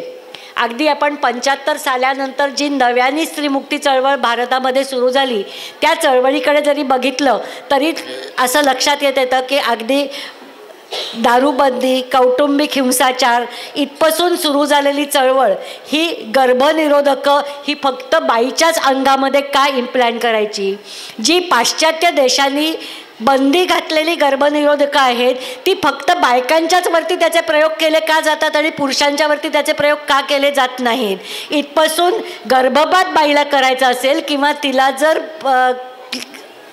काय म्हणावं ऑपरेशन करून घ्यायचं असेल मूल न होऊ देण्यासाठी, ट्युबेक्टमी करायची असेल तर नवऱ्याची सही का लागते. बाईच्या शरीराचा तिच्या शरीरावर हक्क नाही का. इथपर्यंतचे प्रश्नचिन्ह जेव्हा स्त्रीमुक्ती चळवळीतनं उठायला लागले मला असं वाटतं की आपल्या आजच्या विचारमंचावरती 2 ॲडव्होकेट आहेत आणि त्यांना या सगळ्या हक्कांचे लढे चांगल्या पद्धतीने माहिती आहेत. तेव्हा कुठेतरी स्त्रीमुक्ती चळवळीने पर्सनलीच पॉलिटिकल अँड पॉलिटिकलीच पर्सनल म्हणजे जे जे खाजगी आहे ते राजकीय आहे आणि जे जे राजकीय आहे ते खाजगी पण आहे. कारण आज आरोग्य वरती किती निधी खर्च करायचा ह्याचा झालेला निर्णय, मला किती दर्जेदार उपचार हे PHC मध्ये किंवा आपल्या मेडिकल कॉलेजमध्ये मिळू शकतात ह्याच्यावरती होत असतो. आणि म्हणूनच आज प्रत्येक नागरिकाला राजकीयदृष्ट्या अतिशय सजग होण्याची गरज आहे. आपला देश कसा चालतो, आपल्या देशातले निर्णय कशा पद्धतीने घेतले जातात, त्या निर्णयावरती प्रभाव पाडणाऱ्या औपचारिक संघटना कुठल्या असतात आणि पडद्यामागनं हालचाली करणाऱ्या कुठल्या संघटना असतात, या सगळ्याचं भान एक नागरिक म्हणून आपल्याला येण्याची गरज आहे. म्हणजे अगदी मी हल्ली प्रत्येक भाषणामध्ये म्हणते की पाश्चात्य देशात सुद्धा किंवा युनायटेड नेशन्सचे सुद्धा जर तुम्ही निकष पाहिलेत, UNDPचे निकष पाहिलेत, ह्युमन डेव्हलपमेंट इंडिकेटर्स जर आपण तपासून पाहिले तर आपल्या लक्षात येतं की कुठल्याही चांगल्या नागरिकांप्रती बांधिलकी असलेल्या देशामध्ये देशाच्या उत्पन्नाचा 6% उत्पन्न हे शिक्षणावरती खर्च झालं पाहिजे आणि देशाच्या उत्पन्नाचे 6% उत्पन्न हे आरोग्यावरती खर्च झालं पाहिजे असे निकष आहेत. आपल्या देशामध्ये शिक्षणावरती फक्त 3.4% खर्च होतात आणि आरोग्यावरती 3.2% खर्च होतात. म्हणजे आपण अपेक्षित निधीच्या जेमतेम निम्मा निधी याच्यावरती खर्च करतोय. मग कोविड काळामध्ये आपल्याला हॉस्पिटल्स मिळत नाहीत, लोक रस्त्यावरती मिळतात आणि शेवटी लोकांच्या मदतीला धावून येतात ती सरकारी हॉस्पिटल्स जाऊन येतात. त्यामुळे खाजगीकरणाचं प्रमाण कमी करून निदान शिक्षण आणि आरोग्य या 2 क्षेत्रात तरी किमान सार्वजनिक आरोग्यसेवा टिकल्या पाहिजेत, दर्जेदार शिक्षण लोकांना उपलब्ध झालं पाहिजे, ही मागणी नागरिकांच्या वतीने आपण केली पाहिजे, आग्रहाने मांडली पाहिजे. आणि ही मागणी ही सुद्धा राजकीय प्रक्रिया आहे. त्यामुळे मला असं वाटतं आणि माझी बोरकर सरांना विनंती आहे की हे कॉलेज करत असताना त्यांनी उल्लेख केला की ज्यांना सरपंच व्हायचं आहे ते इथे येऊ शकतात, जे निवडून आलेले लोकप्रतिनिधी आहेत त्यांनासुद्धा कशा पद्धतीने प्रशासन चालवावं हे शिकण्याची गरज असते. हे सगळं करत असताना राजकारण म्हणजे काय, आपल्या देशाचं धोरण कसं ठरतं, नक्की पॉवर सेंटर्स काय आहेत, म्हणजे आज सत्ता आहे त्याच्याच बाजूने निर्णय होतात हे वास्तव आपण सातत्याने बघत असतो. आणि ह्याच्याचबरोबर सर माझी एक तुम्हाला विनंती आहे की आपण कायमच तथागतांच्या मार्गाने जाताना प्रज्ञाशील आणि करुणा या 3 गोष्टींचा सातत्याने विचार करत असतो. मला असं वाटतं की प्रज्ञा म्हणजे केवळ माहिती मिळवणं नाही आहे, ते खरं म्हणजे सारासार विचार करण्याचं, समाजाकडे चिकित्सक दृष्टिकोनातलं बघण्याचं, आपल्यावरती कुठले घटक अन्यायकारक आहेत ते ओळखण्याचं आणि इथल्या व्यवस्थेला प्रश्न विचारण्याचं धाडस आणि भान यावं हे खऱ्या अर्थाने प्रज्ञेचा एक भाग आहे. आणि आपण शीलाबद्दल जेव्हा बोलतो तेव्हा मी अत्यंत जबाबदारीने हे स्टेटमेंट करते आहे की खूप वेळेला आपण शील या शब्दाचा मर्यादित अर्थ स्त्रिया असतील किंवा पुरुष असतील आणि स्त्रियांच्या बाबतीत जास्ती त्यांच्या लैंगिक चारित्र्याच्या संदर्भामध्ये घेतो. पण मुळामध्ये आपण आपल्या विचारसरणीशी प्रामाणिक आहोत का, आपण आपल्या विचारसरणीच्या पलीकडे जाऊन वेगळं तर सामाजिक किंवा व्यावहारिक वर्तन करत नाही ना. आपण आपल्या संस्था उभारताना आपल्या विचारांच्या विरोधातच जाणारे जे लोक आहेत त्यांच्याचकडनं अनुदान किंवा निधी घेत नाही ना. असे प्रश्न प्रत्येक राजकारणात असलेल्या माणसांनी स्वतःला विचारण्याची गरज असते आणि ते स्वतःचं वैचारिक राजकीय समाजात वावरण्याचं स्वतःचं व्यवहार तपासून पाहणं हा सुद्धा शील या शब्दाचा अर्थ. आपल्या पॉलिटिकल ट्रेनिंग इन्स्टिट्यूटमध्ये याची चर्चा झाली पाहिजे, डिबेट झाले पाहिजेत आणि तो समाजमानसात रुजवला पाहिजे. मला आज खरंच इथे बोलायला दिलं ह्याच्याबद्दल मी मनपूर्वक सगळ्या संयोजकांची आभार मानते आहे. डॉक्टर बोरकरांनी सांगितलं की मी शिकवायला यायला आवडेल, त्यांना असं वाटलं की कसं बोलवायचं, पण ह्यात माझा खूप स्वार्थ आहे. कारण 37 वर्षात शिकवल्यानंतर आता काही वेळेला शिकवणं हे न सुटल्याची पण मला कुठेतरी चुकल्यासारखं होतं. आणि त्याच्यामुळे जेव्हा जेव्हा डॉक्टर बाबासाहेब आंबेडकर प्रतिष्ठानला आणि doctor Babasaheb Ambedkar college of journalism and social Varkala जिथे जिथे मला योगदान देणं शक्य आहे तिथे माझं पूर्ण सहकार्य असेल. पुन्हा एकदा धन्यवाद. जय भीम, जय भारत.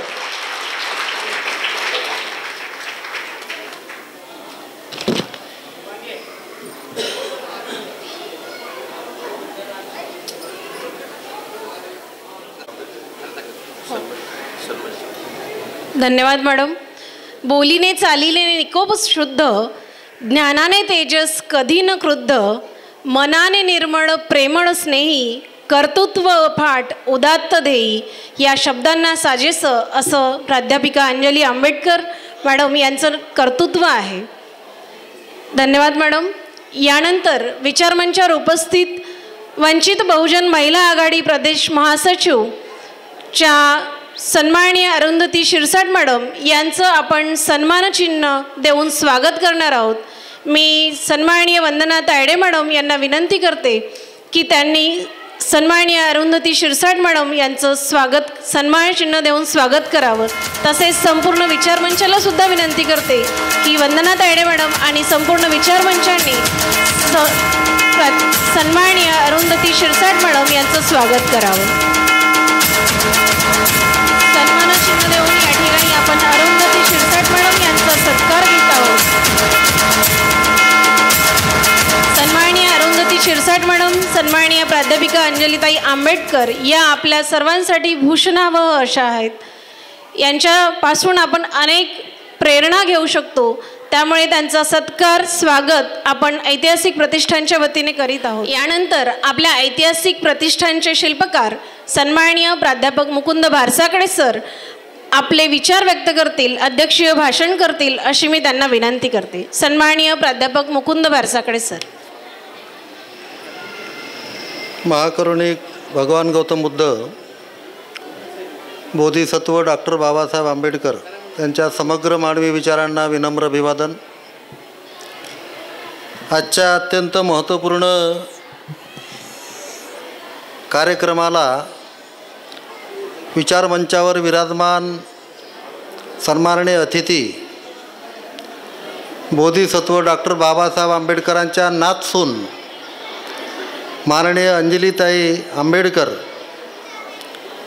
त्याचबरोबर ॲडव्होकेट मोतीसिंगजी मोहता साहेब, संस्थेचे सन्माननीय सचिव अशोक इंगळे सर, संस्थेचे कोषाध्यक्ष सन्माननीय रमेशजी ताळे साहेब, सन्माननीय बडोले साहेब आणि विचारमंचावर विराजमान ॲडव्होकेट मोतीसिंगजी मोहता साहेब, doctor Babasaheb Ambedkar college of journalism and social वर्कचे प्राचार्य डॉक्टर गणेशजी बोरकर सर, कार्यक्रमाला उपस्थित सर्व सन्माननीय डॉक्टर बाबासाहेब आंबेडकर बहुउद्देशीय उत्कर्ष प्रतिष्ठानचे आजीव सदस्य, धम्मदानदाते, त्याचबरोबर उपस्थित सर्व बंधू भगिनी, विद्यार्थिनी, माझ्या मित्रांनो, सर्व सन्माननीय अतिथींनी अत्यंत उत्तम प्रकारे आपणाला मार्गदर्शन केलेलं आहे. त्या मार्गदर्शनापासून निश्चितच आपणाला प्रेरणा ही मिळणार आहे आणि मिळालेली आहे. आजच्या कार्यक्रमामध्ये गॅदरिंगचं उद्घाटन सन्माननीय अंजलीताईंनी केलेलं आहे. अशोका एंटरप्राइजेसचं उद्घाटन सन्माननीय अंजलीताईंनी केलेलं आहे. Doctor Babasaheb Ambedkar political training इन्स्टिट्यूटचं उद्घाटन सन्माननीय अंजलीताईंनी केलेलं आहे. गॅदरिंगच्या उद्घाटनाला उपस्थित असणारे सर्व हे जे बालक आहेत, अंजलीताई गेल्या 12 वर्षापासून लहान मुलांचे पहिल्या वर्गापासून तर 10व्या वर्गापर्यंतच्या विद्यार्थ्यांचे धम्मसंस्कार वर्ग आपल्या प्रतिष्ठानमध्ये होत आहेत आणि आता BSW, BJ, MJ नर्सिंगचे विद्यार्थी देखील या ठिकाणी आहेत.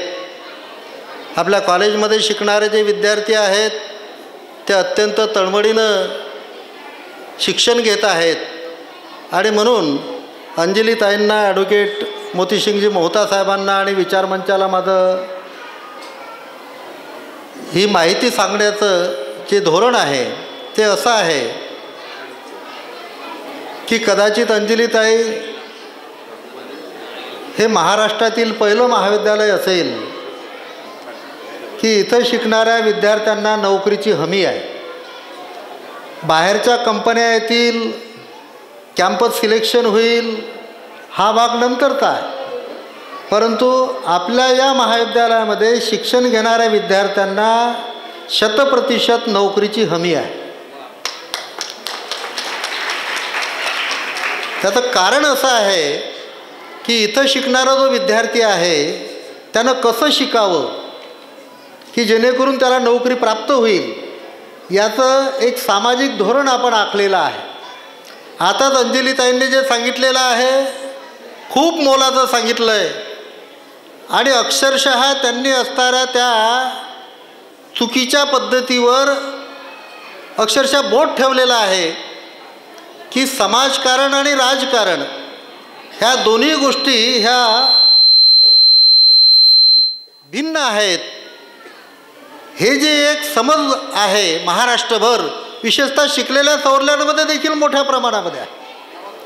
शिकलेले सवरलेले सांगायला मला काही हरकत नाही की समाजकारण करणारे माणसं असं म्हणतात की आपल्याला राजकारणाचं काय घेणं देणं आहे, आणि राजकारणामध्ये असणारे माणसं असे म्हणतात ते नाही बरं, ते गणेश बोरकर सर, रमेश ताळे साहेब, अशोक इंगळे सर वगैरे वगैरे जे आहेत ना ते समाजकारणी आहेत, त्यांना राजकारणाचं काय घेणं देणं आहे. म्हणजे वॉटर टाईट कंपार्टमेंट ज्याला आपण म्हणतो की आम्ही तुमच्या इकडे येत नाही, तुम्ही आमच्याकडे येऊ नका. परंतु माझ्या मित्रांनो, समाजकारणाचे धडे घेतल्याशिवाय राजकारण यशस्वी करता येत नाही. आणि राजकारण जर यशस्वी करायचं असेल तर त्याला समाजकारणामध्ये भाग घेणं हे अत्यंत महत्त्वाचं आहे. हे दोघांमधलं पॉझिटिव्ह कोऑर्डिनेशन जे आहे ते अक्षरशः डॉक्टर बाबासाहेब आंबेडकरांनी आपल्याला कित्येकदा सांगितलेलं आहे. डॉक्टर बाबासाहेब आंबेडकरांनी ते संविधान सभेतील अंतिम भाषण केलेलं आहे. त्या अंतिम भाषणामध्ये आपणाला इशारा दिलेला आहे. हे प्रामुख्यानं प्रत्येक समाजकारण्यांनी आणि प्रत्येक राजकारण्यांनी आपल्या मनस्पटलावर कोरून ठेवायला पाहिजे. त्या भाषणामध्ये डॉक्टर बाबासाहेब आंबेडकर म्हणतात की आज आपण जे संविधान स्वीकारलेलं आहे त्यामुळे आपण राजकारणामधली समानता स्वीकृत केलेली आहे. परंतु जोपर्यंत या संविधानाच्या आधारावर असणाऱ्या राजकारण्यांनी सत्ताकारण्यांनी जोपर्यंत समाजकारणामधली समानता आणि अर्थकारणामधली समानता हे आपण आणू शकणार नाही तोपर्यंत या देशाचं जे स्वातंत्र्य आहे ते स्वातंत्र्य फार फलद्रूप होईल असं सांगता येत नाही. आणि म्हणून डॉक्टर बाबासाहेब आंबेडकरांचे विचार जर आपण पाहिले तर राजकारण आणि समाजकारण माझ्या मित्रांनो दोन्हीही असणाऱ्या क्षेत्राला एकमेकाची भीती वाटण्याचं काही कारण नाही आहे. आणि त्यामुळे हा असणारा जो भ्रम आहे हा भ्रम डोक्यातून निघून जावा आणि विज्ञानवादी राजकारण करता यावं, मानवतावादी राजकारण करता यावं. जसं आता ताईंनी म्हटलं आहे की त्या समाजकारणाच्या समाजशास्त्राच्या असणाऱ्या प्राध्यापिका आहेत. त्या समाजकारणाच्या प्राध्यापिका असल्यानंतर त्यांच्या असणाऱ्या पूर्ण वक्तव्यामध्ये कधी असं डोकावलं नाही की त्यांनी रसायनशास्त्र सांगितलं. उदाहरणार्थ भाषणामधून सांगूही शकतील, भौतिकशास्त्रही सांगू शकतील, बायोलॉजीही सांगू शकतील. परंतु वर्गात गेल्यानंतर विद्यार्थ्यांना शिकवत असताना जो आपला विषय आहे तो विषय प्रामुख्यानं 99% प्रत्येक असणाऱ्या शिक्षकाला शिकवावा लागतो. तो विषय सोडून त्याला इकडे तिकडे जास्त काही रनिंग करावं लागत नाही. समाजशास्त्र शिकवत असताना भूगोल 90% शिकवला आणि 10% समाजशास्त्र शिकवलं असं कधी समाजशास्त्राकडून त्या प्राध्यापकाकडून होणार नाही. आणि म्हणून माझ्या मित्रांनो प्रामुख्याने आपण ध्यानी घेतलं पाहिजे की राजकारण करत असताना ते समाजाभिमुख आहे का, राजकारण करत असताना सत्ताकारण करत असताना ते समाजाभिमुख किती आहे याच्यावर तो आपला त्या राजकारणामध्ये किती परिपक्व आहे हे माझ्या मित्रांनो ओळखल्या जाते. राजकारण करताना 10% राजकारण करायचं आणि 90% असणारं धर्मकारण करायचं, परंपरावादी धर्मकारण करायचं. तर अशा वेळेला माझ्या मित्रांनो राजकारणाचे जे उद्दिष्ट आहेत ते सफल होऊ शकत नाहीत. नम्रपणे सांगायला आपल्याला हरकत नाही. तसं ताईंनी प्रज्ञेची अत्यंत सुटसुटीत अशा प्रकारचं एक विश्लेषण केलेलं आहे. तर त्या आधारावर जर आपण पाहिलं तर 70 वर्षामध्ये राजकारण्यांनी सत्ताकारण्यांनी प्रामुख्यानं अपवाद सोडून द्या, बाळासाहेब आंबेडकरांसारखा अपवाद सोडून द्या, बुद्ध फुले शाहू आंबेडकरी विचारांचं राजकारण करणाऱ्यांचा अपवाद सोडून द्या. परंतु 70 वर्षामध्ये राजकारण्यांनी आपला राजकारणाचा धडा वर्गात जाऊन प्रामुख्यानं पाहिजे त्या प्रमाणात शिकवला नाही आणि समाजकारण्यांनी पाहिजे त्या प्रमाणामध्ये समाजकारणाचा धडा न शिकवता ते वेगळ्या क्षेत्रामध्ये त्यांनी प्रवेश केलेला आहे असं आपणाला दिसेल. आणि म्हणून आपणाला आजची गरज पडलेली आहे की 70 वर्षामध्ये या देशामध्ये आपण आर्थिक समानता आणू शकलो नाही. याचे कारण काय? 70 वर्षामध्ये आपण शिक्षणामध्ये समानता आणू शकलो नाही. याचे कारण काय? 70 वर्षामध्ये समाजामध्ये आपण समानता आणू शकलो नाही. याचे कारण काय? याचे कारण समाजकारण करणाऱ्यांनी शोधण्याची गरज आहे आणि राजकारण करणाऱ्याने देखील शोधण्याची गरज आहे. आणि म्हणून माझ्या मित्रांनो समाजकारण आणि राजकारण त्या प्रामुख्यानं ट्रॅकवर चालावं. ते चालते का नाही आणि कसं चालावं, कोण्या पद्धतीनं चालवायला पाहिजे याचे धडे अंजली ताईसारखे, ॲडव्होकेट मोतीसिंग मोहतांसारखे आणि जे राजकारणामध्ये आणि समाजकारणामध्ये तज्ज्ञ आहेत त्या तज्ज्ञांद्वारे ज्यांना समाजकारण करायचं आहे त्यांना ते धडे शिकवणं आवश्यक आहे, त्यांना राजकारण करायचं आहे त्यांना ते धडे शिकवणं गरजेचं आहे. राजकारणातला आणि समाजकारणातला कोणताही अभ्यास नसणारे माणसं ज्या वेळेला त्या क्षेत्रामध्ये प्रवेश करतात माझ्या मित्रांनो, तेव्हा देशाचं चित्र कसं राहते हे जर पाहायचं असेल तर भारताचा असणारा जो काही भूगोल आणि समाजशास्त्र आहे ते आपल्या डोळ्यापुढे आणणं गरजेचं आहे. सध्या भारत देश ज्या पद्धतीनं दिसतो याचंच कारण असं आहे की ज्याला आपण सडमिसळ म्हणतो, ज्याला आपण गिल्ली मिसळ म्हणतो, अशा प्रकारे गिल्ली मिसळ झाल्यामुळे हे सध्याची अवस्था आपणाला दिसते आहे. आज कोणत्याही नागरिकाला सुरक्षितता वाटत नाही. शिक्षण घेणाऱ्या विद्यार्थ्यांना सुरक्षितता वाटत नाही. शिक्षण घेणाऱ्या विद्यार्थ्यांना मला दर्जेदार शिक्षण मिळेल का नाही हे त्याच्या डोक्यामध्ये संभ्रम निर्माण झालेला आहे. अशा अवस्थेमध्ये माझ्या मित्रांनो राजकारण आणि समाजकारण जे आहे ते प्रामुख्यानं त्या ट्रॅकवर चालण्यासाठी doctor Babasaheb Ambedkar political training institute जे आहे ते प्रामुख्याने या ठिकाणी काम करणार आहे. आणि जे राजकारणामध्ये तज्ज्ञ आहेत त्यांना बोलावल्या जाणार आहे आणि त्यांच्याकडून ज्यांना राजकारण करायचं असेल मग ते सरपंचापासून तर असणाऱ्या राज्यसभेपर्यंत ज्या लोकांना राजकारण करायचं असेल त्यांनी त्या ठिकाणी ते ट्रेनिंग घेणं आवश्यक आहे.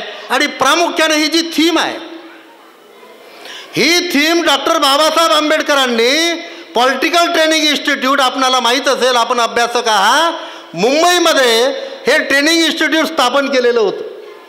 आणि म्हणून त्यानंतर कमी कालावधीमध्ये डॉक्टर बाबासाहेब आंबेडकर आपल्यामधून निघून गेलेले आहेत. त्यांचा जो हेतू होता तो हेतू प्रामुख्यानं सार्वत्रिक होणं गरजेचं आहे की त्या ट्रेनिंगमधून जो मनुष्य राजकारणामध्ये जाईल आणि ट्रेनिंग न घेतलेला मनुष्य राजकारणामध्ये उतरेल याच्यातील साधं अंतर आपण डोळ्यापुढे घ्या की प्राध्यापक भारताकडे त्या ट्रेनिंगमधून न येता तो जर असणारा जिल्हा परिषदला ग्रामपंचायतला उभा राहिला आणि सन्माननीय बोरकर सर हे ट्रेनिंग इन्स्टिट्यूटमधून बाहेर पडले आणि ते राजकारणामध्ये उभे झाले तर माझ्या मित्रांनो त्यांचा प्रचार प्रसार करण्यापासून तर निवडून येईपर्यंत विजयी कोण ठरणार आहे तर प्राध्यापक डॉक्टर गणेश बोरकर सर विजयी ठरणार आहेत. संपूर्ण जनतेला माहीत होईल की हा राजकारणातला अडाणी आहे, हा राजकारणातला अज्ञानी आहे, याला राजकारणाचे धडे माहीत नाहीत. हा विधानसभेत गेल्यानंतर कोणते मुद्दे उचलणार आहे, कोणत्या नियमानं उचलणार आहे, आपल्या मतदारसंघाकरता कशा प्रकारे विकास करावा याला माहीत आहे का नाही.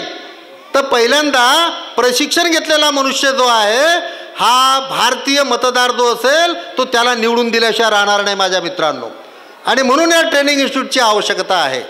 डॉक्टर बाबासाहेब आंबेडकरांनी राजकारण करताना आपली दृष्टी ही मानवतावादी असली पाहिजे, ती अवडंबरवादी नसली पाहिजे, ती कर्मकांडी नसली पाहिजे, ती अंधश्रद्धाळू नसली पाहिजे.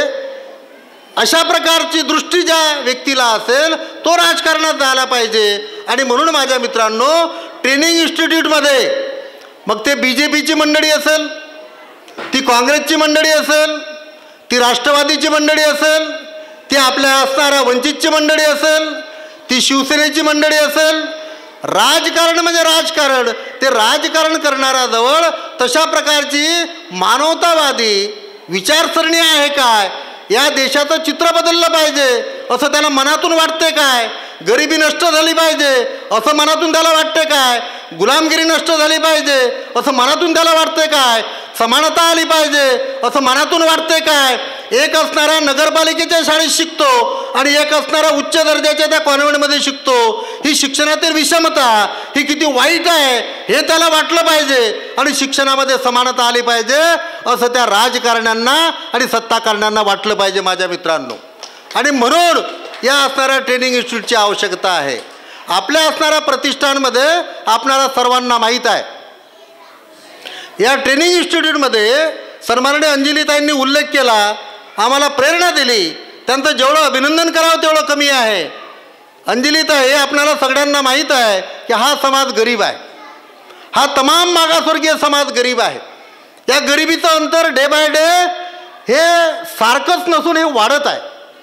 आज जरी एखाद्या गरीब माणसाला, तो मागासवर्गीय कोणत्याही समाजाचा असो, त्या मागासवर्गीय समाजाची जी अवस्था असेल हे 50 वर्षापेक्षा जरी बरी वाटत असेल, पण 50 वर्षा अगोदर ज्याची परिस्थिती बरी होती तर तो आज जर पाहिला आणि हा मागासवर्गीय माणूस जर पाहिला तर या दोघातील अंतर हे प्रामुख्यानं वाढत चाललेलं आपणाला दिसेल.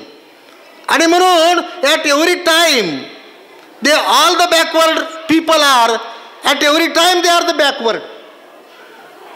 प्रत्येक क्षेत्रामध्ये ते बॅकवर्डच आहेत. आर्थिकतेमध्ये बॅकवर्ड आहेत, शिक्षणामध्ये बॅकवर्ड आहेत, व्यवसायामध्ये बॅकवर्ड आहेत. आणि म्हणून मग यांचा बॅकवर्डनेस हा असणाऱ्या त्यांना उपलब्ध आर्थिकतेवर अवलंबून असावा का वैचारिकतेवर अवलंबून असावा. आता येता येता अंजलीताईंनी एक खूप सुंदर सहजपणे विधान, एखाद्या तत्त्वज्ञानासारखं, त्या तत्त्वज्ञानीच आहेत, तत्त्वज्ञानासारखं विधान बोरकर सरांपुढे त्यांनी मांडलं. तिथून आम्ही येताना doctor Babasaheb Ambedkar college of journalism and social वर्कच्या समोर फोटो काढल्यानंतर त्यांनी एक विधान केलं की व्यक्तीवर अवलंबून असणारी ज्ञानसंहिता अवलंबून नसून त्या व्यक्तीच्या विचारांवर अवलंबून आहे की ज्ञानी मनुष्य हा विचारानं ठरतो, त्या व्यक्तीच्या व्यक्तिमत्वानं किंवा व्यक्तीला पाहिल्याबरोबर ठरत नाही माझ्या मित्रांनो. आणि म्हणून मग या ठिकाणचे असणारे जे विद्यार्थी आहेत, या ठिकाणचा असणारा तमाम जो वर्ग आहे तो आर्थिक, सामाजिक, शैक्षणिक दृष्टीनं तो वर यायलाच पाहिजे, पण वैचारिक दृष्टिकोनातून वर आला पाहिजे. जे आर्थिक दृष्टिकोनातून अत्यंत सबळ आहेत, जे सत्तेच्या दृष्टिकोनातून अत्यंत सबळ आहेत. बघा, आर्थिक दृष्टीने जे उच्च दर्जाचे समजले जातात, सत्तेच्या दृष्टीने जे उच्च दर्जाचे समजले जातात, सामाजिकतेच्या दृष्टिकोनातून, वैचारिकतेच्या दृष्टिकोनातून, प्रज्ञेच्या दृष्टिकोनातून, या शिक्षणाच्या दृष्टिकोनातून, समाजाभिमुखतेच्या दृष्टिकोनातून ते खरोखर उच्च वर्णीय आहेत काय, हा प्रश्न सध्या वास्तवतेमध्ये या देशामध्ये उपलब्ध झालेला आहे. पारंपरिक दृष्टिकोनातून उच्चवर्णीय, तो उच्चवर्णीय म्हणावा का तथागत बुद्ध फुले शाहू आंबेडकरी विचारानं प्रेरित झालेली व्यक्ती ही उच्चवर्णीय म्हणावी. हे उच्चवर्णीयांची असणारी जी व्याख्या आहे ती व्याख्या माझ्या मित्रांनो या देशामध्ये बदलण्याची आवश्यकता आहे. आणि ज्या वेळेला सत्ताधारी हे मानवतावादी दृष्टिकोनातून राजकारण करतील त्यावेळेला माझ्या मित्रांनो ही असणारी जी काही दुही आहे किंवा याच्यातला जो डिफरंट आहे तो माझ्या मित्रांनो हा समाप्त होणार आहे. मी आता याच्यापुढे जास्त न बोलता मी आपणाला एकच सांगेल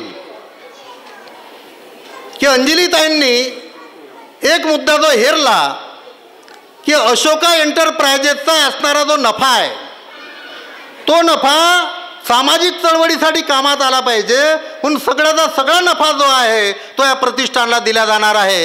हे प्रामुख्यानं अंजलीताईंनी या ठिकाणी जे मांडलं, एवढ्या कमी वेळेमध्ये त्यांनी ते ग्रास्पिंग जे त्यांचं आहे, त्यांचा जो इंटेलिजंट कोशंट आहे आणि त्यांनी आपल्याला मार्गदर्शन केलं, असं असल्याशिवाय ते शक्य नाही. त्याचं कारण आहे समाजकारण ज्या वर्गासाठी करण्याची जास्त आवश्यकता आहे तो वर्ग अत्यंत गरीब आहे, आर्थिकतेनं गरीब आहे, वैचारिकतेनं बलदंड आहे.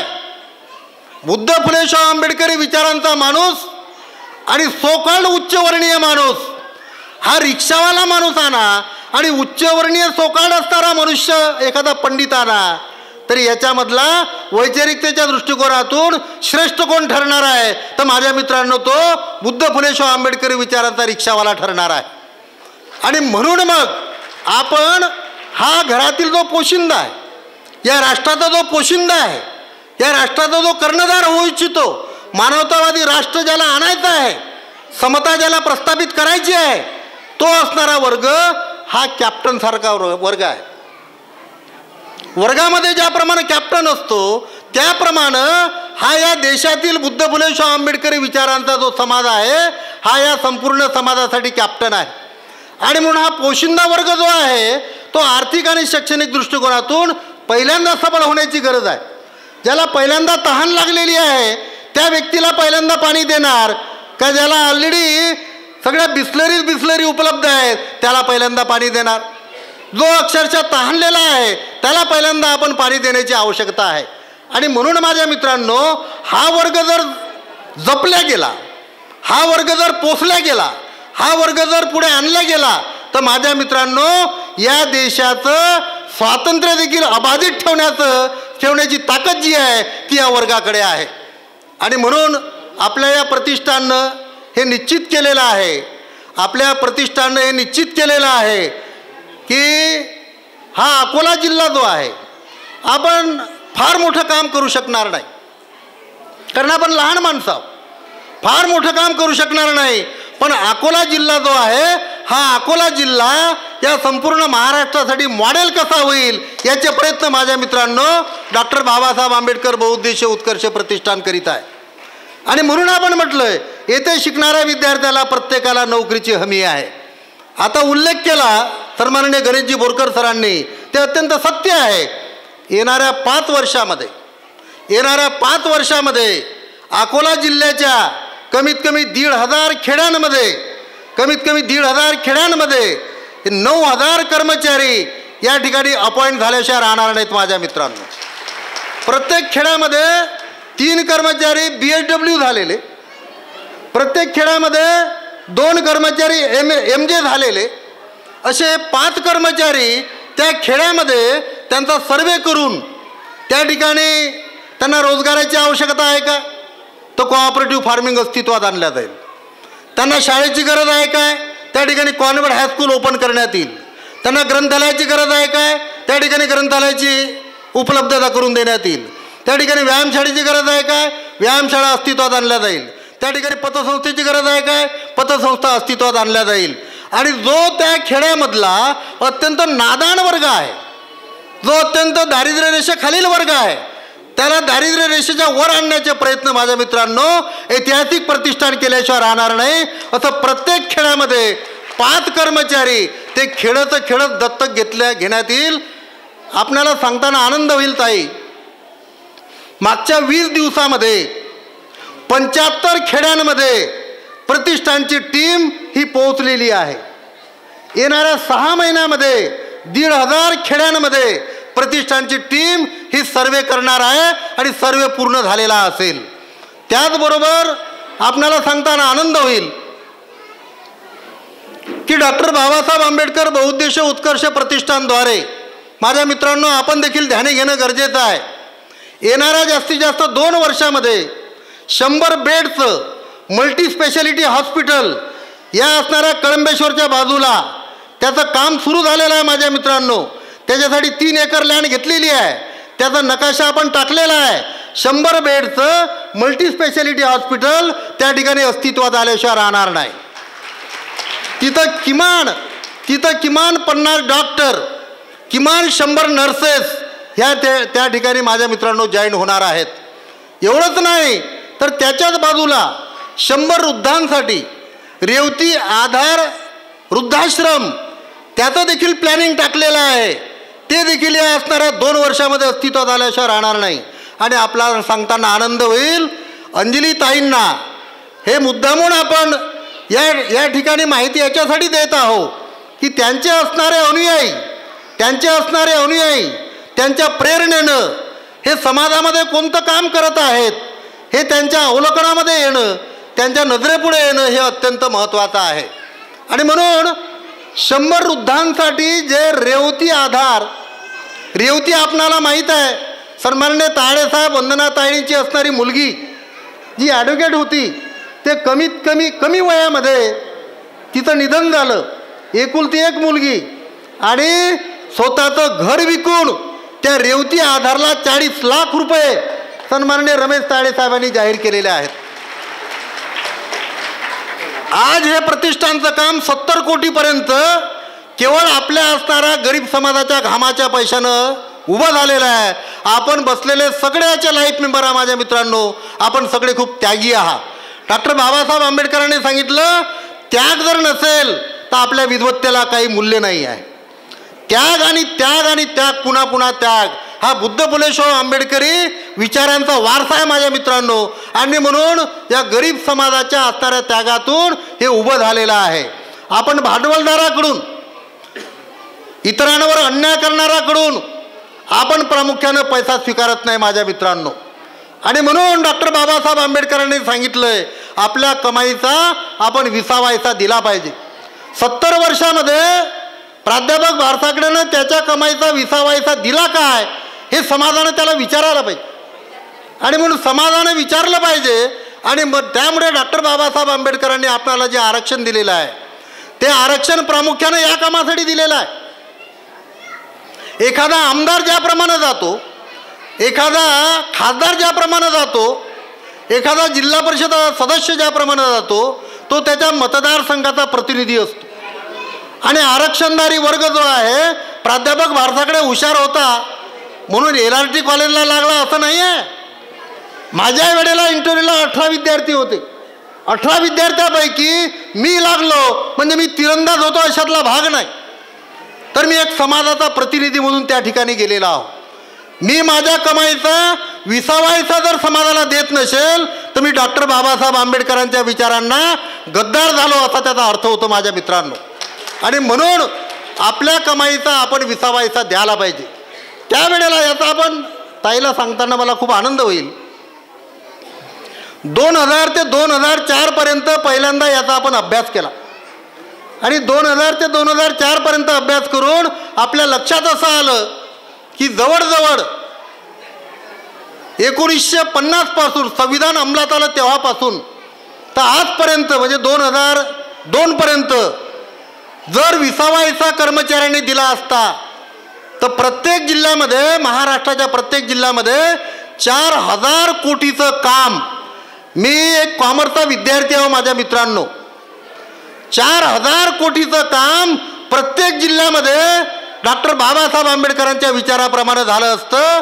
महाराष्ट्राच्या एकाही जिल्ह्यामध्ये आपणाला या गोरगरीब समाजाची झोपडपट्टी दिसली नसती माझ्या मित्रांनो. या गोरगरीब समाजाचा सुशिक्षित बेरोजगार दिसला नसता. आपण आपल्या बळावर आपण रोजगार उपलब्ध करून देऊ शकलो असतो. अन्य समाजाला हीच अपेक्षा आहे. अन्य समाज देखील म्हणतो आहे की हा वर्ग पुढे गेला पाहिजे. माझ्या मित्रांनो मला सांगा की जर डॉक्टर बाबासाहेब आंबेडकरांचा मुद्दा म्हणून मी समाजशास्त्राचा विषय निघाला म्हणून सांगतो, प्राध्यापक भारसागडे फार मोठ्यानं भाषण देतो, हातवारे करू भाषण देतो, डॉक्टर बाबासाहेब आंबेडकरांचे विचार सांगतो, 22 प्रतिज्ञा सांगतो, पंचशिलेचं पालन केलं पाहिजे म्हणून सांगतो. आणि सकाळी उठून पाहिलं तर त्याचे असणारे जे पाल्य आहेत ना, त्याचे पाल्य प्रतिगाम्यांचा असणारा संस्कार त्यांच्या डोक्यावर होतील अशा प्रकारच्या शाळा कॉलेजमध्ये त्याला पाठवतो. म्हणजे डॉक्टर बाबासाहेब आंबेडकरांच्या 22 प्रतिज्ञाचं पालन करा असं सांगणारा माणूस, त्याचे मुलं कुठं शिकतात तर असणाऱ्या त्या आरत्या ओवाळ्याला त्याचे असणारे नातू पुतू मुलं त्या शाळेमध्ये जाऊन शिकतात. आणि म्हणून तो डॉक्टर बाबासाहेब आंबेडकरांचा अनुयायी ठरतो का? या देशाला जर समानतेमध्ये आपल्याला ओवायचं असेल, मग ती आर्थिक समानता असेल, सामाजिक समानता असेल, तर आपण माझ्या मित्रांनो डॉक्टर बाबासाहेब आंबेडकरांनी सांगितल्याप्रमाणे आपल्या कमाईचा आपण 20वा त्याग करायला पाहिजे. हो, 20वा किती होतो? 100 केवळ 5 रुपये होतात. मला जर 1 लाख रुपये पगार असेल तर मी प्रति महिन्याला 5000 रुपये द्यायला पाहिजे. प्रति महिन्याला 5000 द्यायला पाहिजे. आणि पेच पडतो मग कुठं द्यावा? मग प्राध्यापक भारसागडे शिकला नाही का? त्याला कळत नाही का? त्याच्याजवळ बुद्धिमत्ता नाही का? जिथं आपला 20वा कामी येतो जर कुठंच तुम्हाला दिसत नसेल तर त्यानं यंत्रणा अस्तित्वात आणावी, त्यानं पुढे यावं, त्या वर्गाला गोळा करावं आणि समाजाचा आर्थिक, शैक्षणिक, सामाजिक विकास प्रामुख्यानं करावा. अशा प्रकारचं धोरण डॉक्टर बाबासाहेब आंबेडकरांचं आहे. आणि म्हणून माझ्या मित्रांनो या प्रतिष्ठाननं हे धोरण आपण ठरवलेलं आहे की बौद्ध समाज जो असेल, SC वर्ग जो असेल, OBC वर्ग जो असेल, जो आर्थिक, सामाजिक, शैक्षणिक दृष्टिकोनातून मागासलेला असेल, त्या वर्गाचा विकास होण्यासाठी हे प्रतिष्ठान जे आहे, तसं 100 बेडचं हॉस्पिटल, 200 एकर शेती खरेदी करण्याचं काम अंजलीताईंना मी सांगू इच्छितो. 200 हे ॲडव्होकेट सन्माननीय बाळासाहेब आंबेडकरांना देखील आपण पुण्याला जाऊन सांगितलेलं आहे की 200 एकर ॲग्रिकल्चर लँड खरेदी करण्याचं काम प्रतिष्ठानं सुरू केलेलं आहे. Doctor Babasaheb Ambedkar cooperative farming अस्तित्वात येईल. 1 एकरामध्ये 5 मजूर काम करतात. 200 एकरामध्ये 1000 गरीब लोकांना, गरीब परिवाराला, दारिद्र्य रेषेच्या खालील परिवाराला कृषी विद्यापीठाप्रमाणे त्या ठिकाणी रोजगार उपलब्ध होईल, नोकरी उपलब्ध होईल माझ्या मित्रांनो.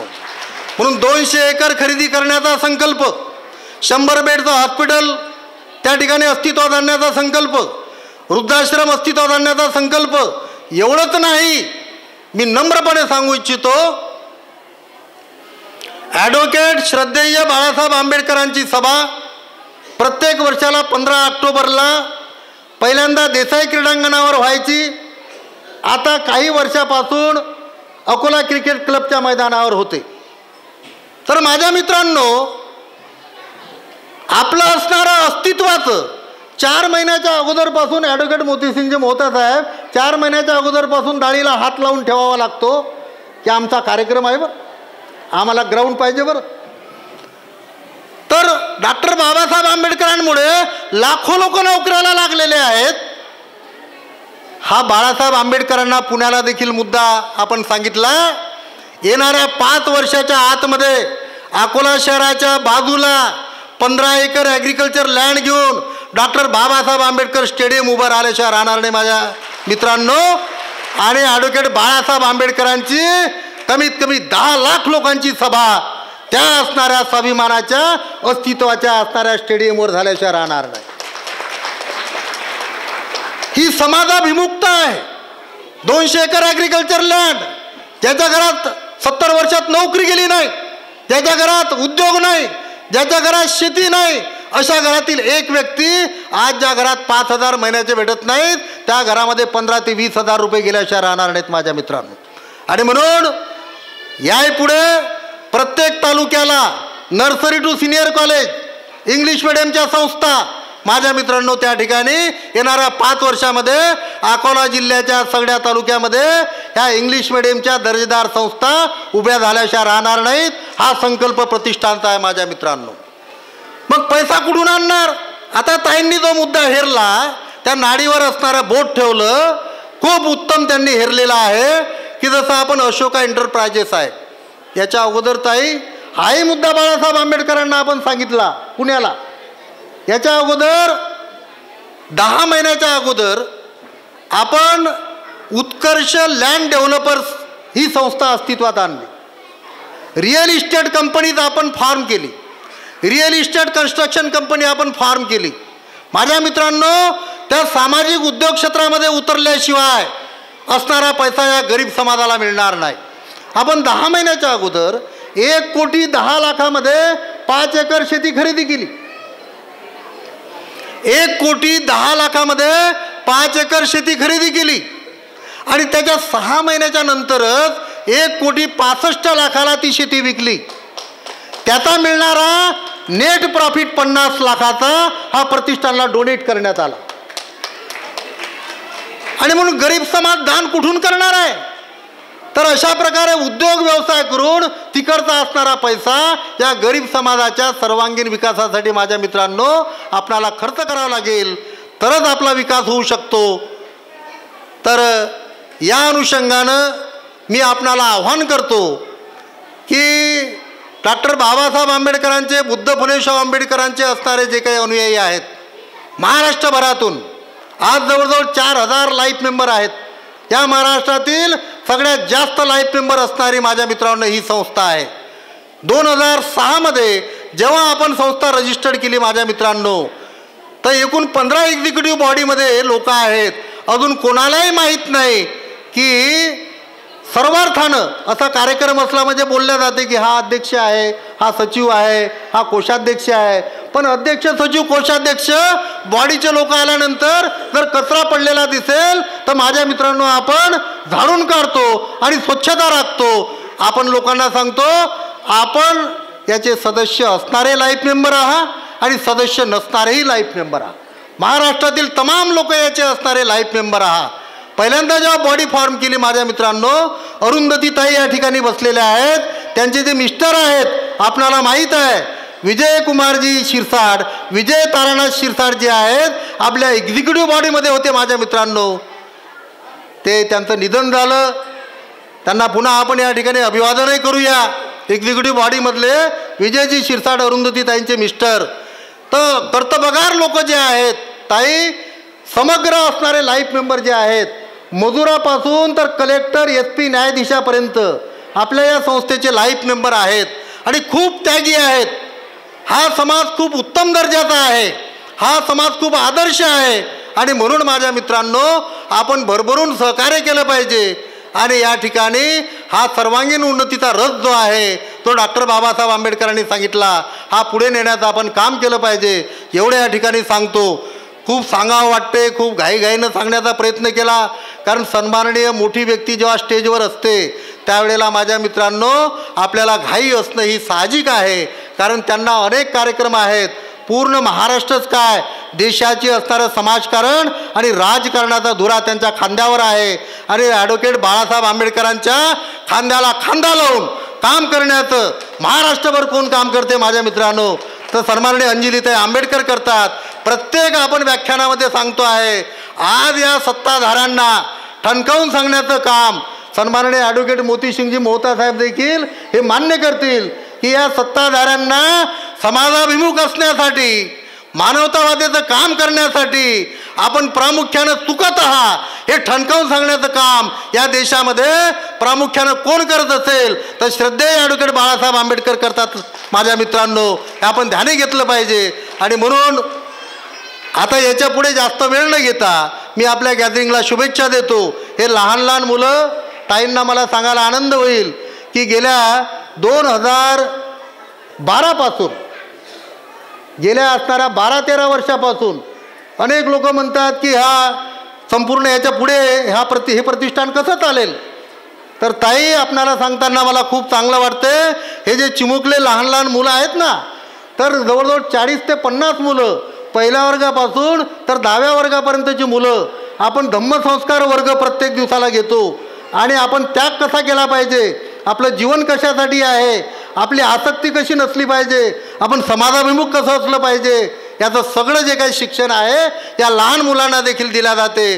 आणि आपलं कॉलेजच जे आहे ते कॉलेजच त्या विचाराचं आहे एवढं आपणाला सांगतो. गॅदरिंगला शुभेच्छा देतो, सगळ्यांना प्रजासत्ताक दिनाच्या शुभेच्छा देतो. डॉक्टर बाबासाहेब आंबेडकरांच्या संविधानानुसार हा देश चालावा याच्यासाठी वाटेल ते करण्याची तयारी आपल्या सगळ्या समाजाची आहे माझ्या मित्रांनो, एवढ्या या ठिकाणी सांगतो. आणि लांबलेलं भाषण जे आहे इथं थांबवतो. जय भीम. आणि पुन्हा सगळ्यांचे या ठिकाणी आभार मानतो. जय भीम, जय भारत. अत्यंत जबाबदारीने सूचक असं विधान आजच्या या अध्यक्ष भाषणात आपल्याला झालं आहे. आणि थोडंसं मी या ठिकाणी विचारमंचाची माफी मागतो. बुद्ध धम्म संस्कार केंद्राच्या संचालिका आमच्या ताई शुभांगी आणि आमच्या वंदनाताई यांचा सत्कार आदरणीय अंजलीताई यांनी पुष्पगुच्छ देऊन करावं असं माझं नम्र निवेदन आहे. कृपया पुष्पगुच्छ वंदनाताईला विनंती आहे. आणि स्वतःचं घरटं म्हणजे घर विकून त्यांच्या मुलीच्या नावे एक वृद्धाश्रम ते सुरू करणार आहेत. प्रतिष्ठानची फार मोठी उपलब्धता असणार आहे. आणि वंदनाताई आणि शुभांगीताई या दोन्ही व्यक्तीचं अमूल्य असं कॉन्ट्रीब्युशन आपल्या या प्रतिष्ठानमध्ये आहे, म्हणून त्यांचं स्वागत. आदरणीय तुषार खंडेरावजी यांना विनंती आहे की ताईंना विनंती की आदरणीय आपल्या तुषार भाऊ यांचं स्वागत, जे काही पतसंस्थे देऊन त्यांचा या ठिकाणी उत्साह वाढावा, सत्कार करा, या अनुषंगाने ताईला विनंती आहे की कृपया आपण त्यांचा या ठिकाणी सत्कार करावा.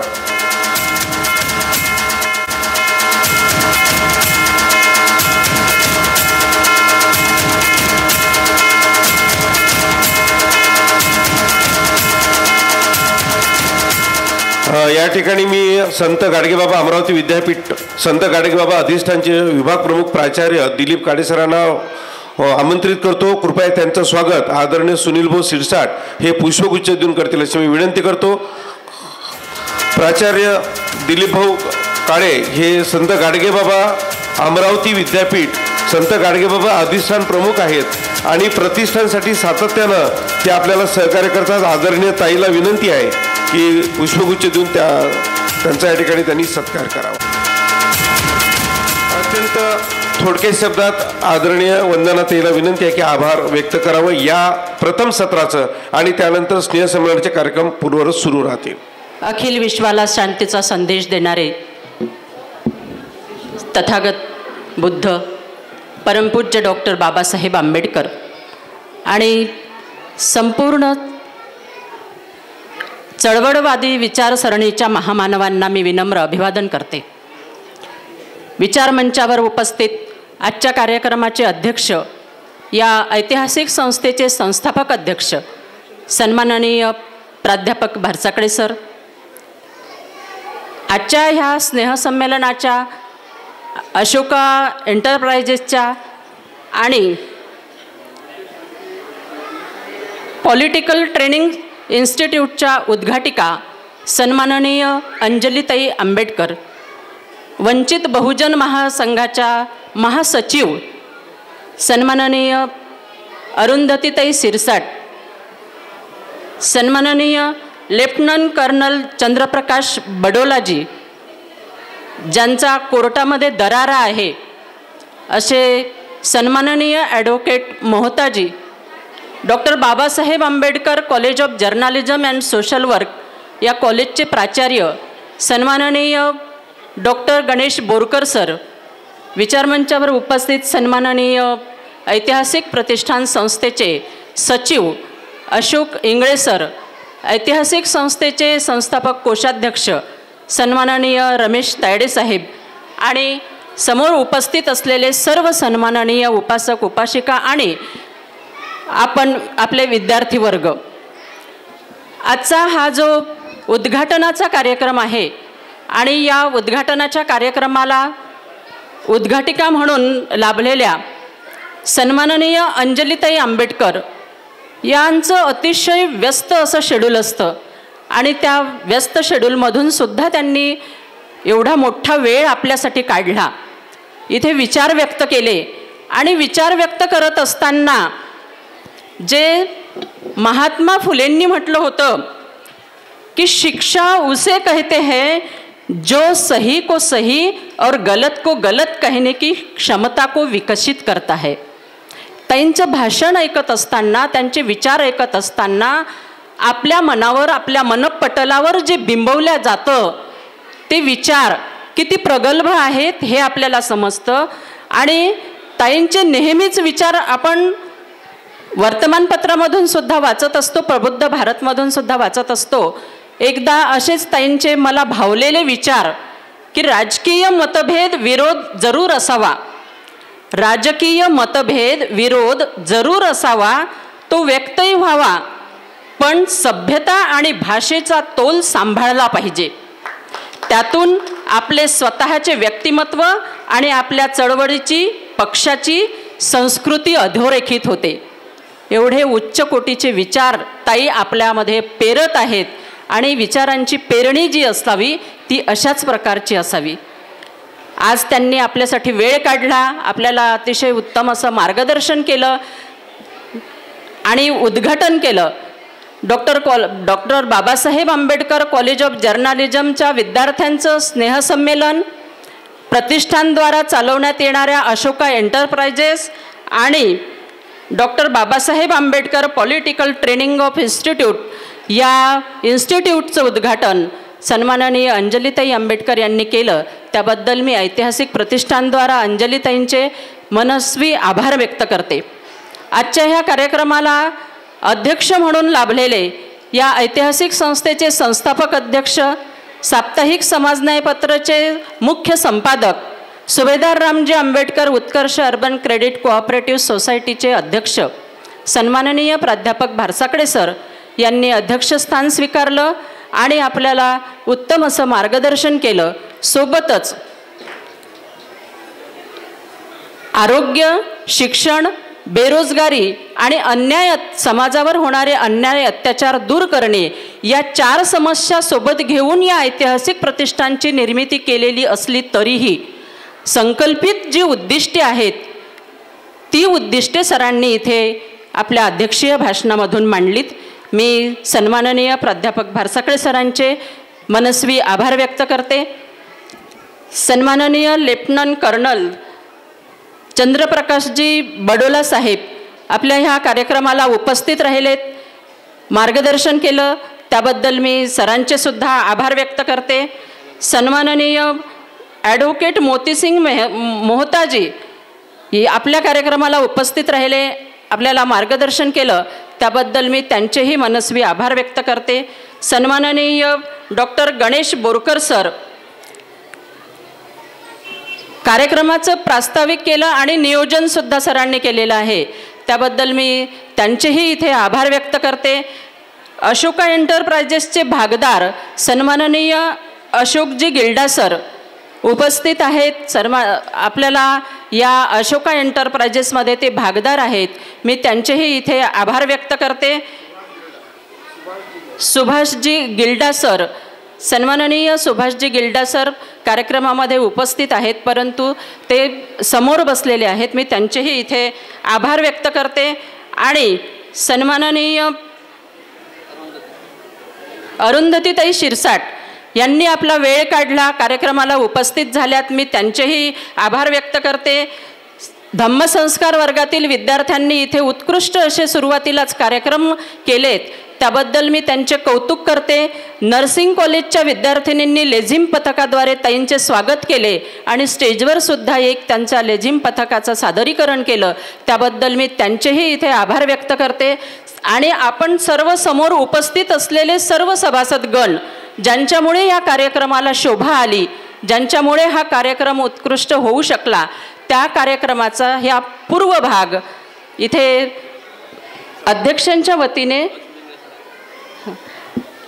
सन्माननीय अशोक इंगळे सर संस्थेचे संस्थापक सचिव यांनी तब्येत बरी नसताना सुद्धा कार्यक्रमाला उपस्थिती दर्शवली, मी त्यांचेही आभार व्यक्त करते. सन्माननीय रमेश तायडे साहेब उपस्थित झाले, त्यांचेही मी आभार इथे व्यक्त करते. आणि आपणा सर्वांचे पुन्हा एकदा आभार व्यक्त करते. आणि हा कार्यक्रम इथे संपला नसून विद्यार्थ्यांचं स्नेहसंमेलन आता इथे याच स्टेजवर सुरू होणार आहे. फक्त हा उद्घाटनाचा कार्यक्रम इथे संपलेला आहे आणि हे आभार प्रदर्शनसुद्धा उद्घाटनाच्या कार्यक्रमाचंच आहे.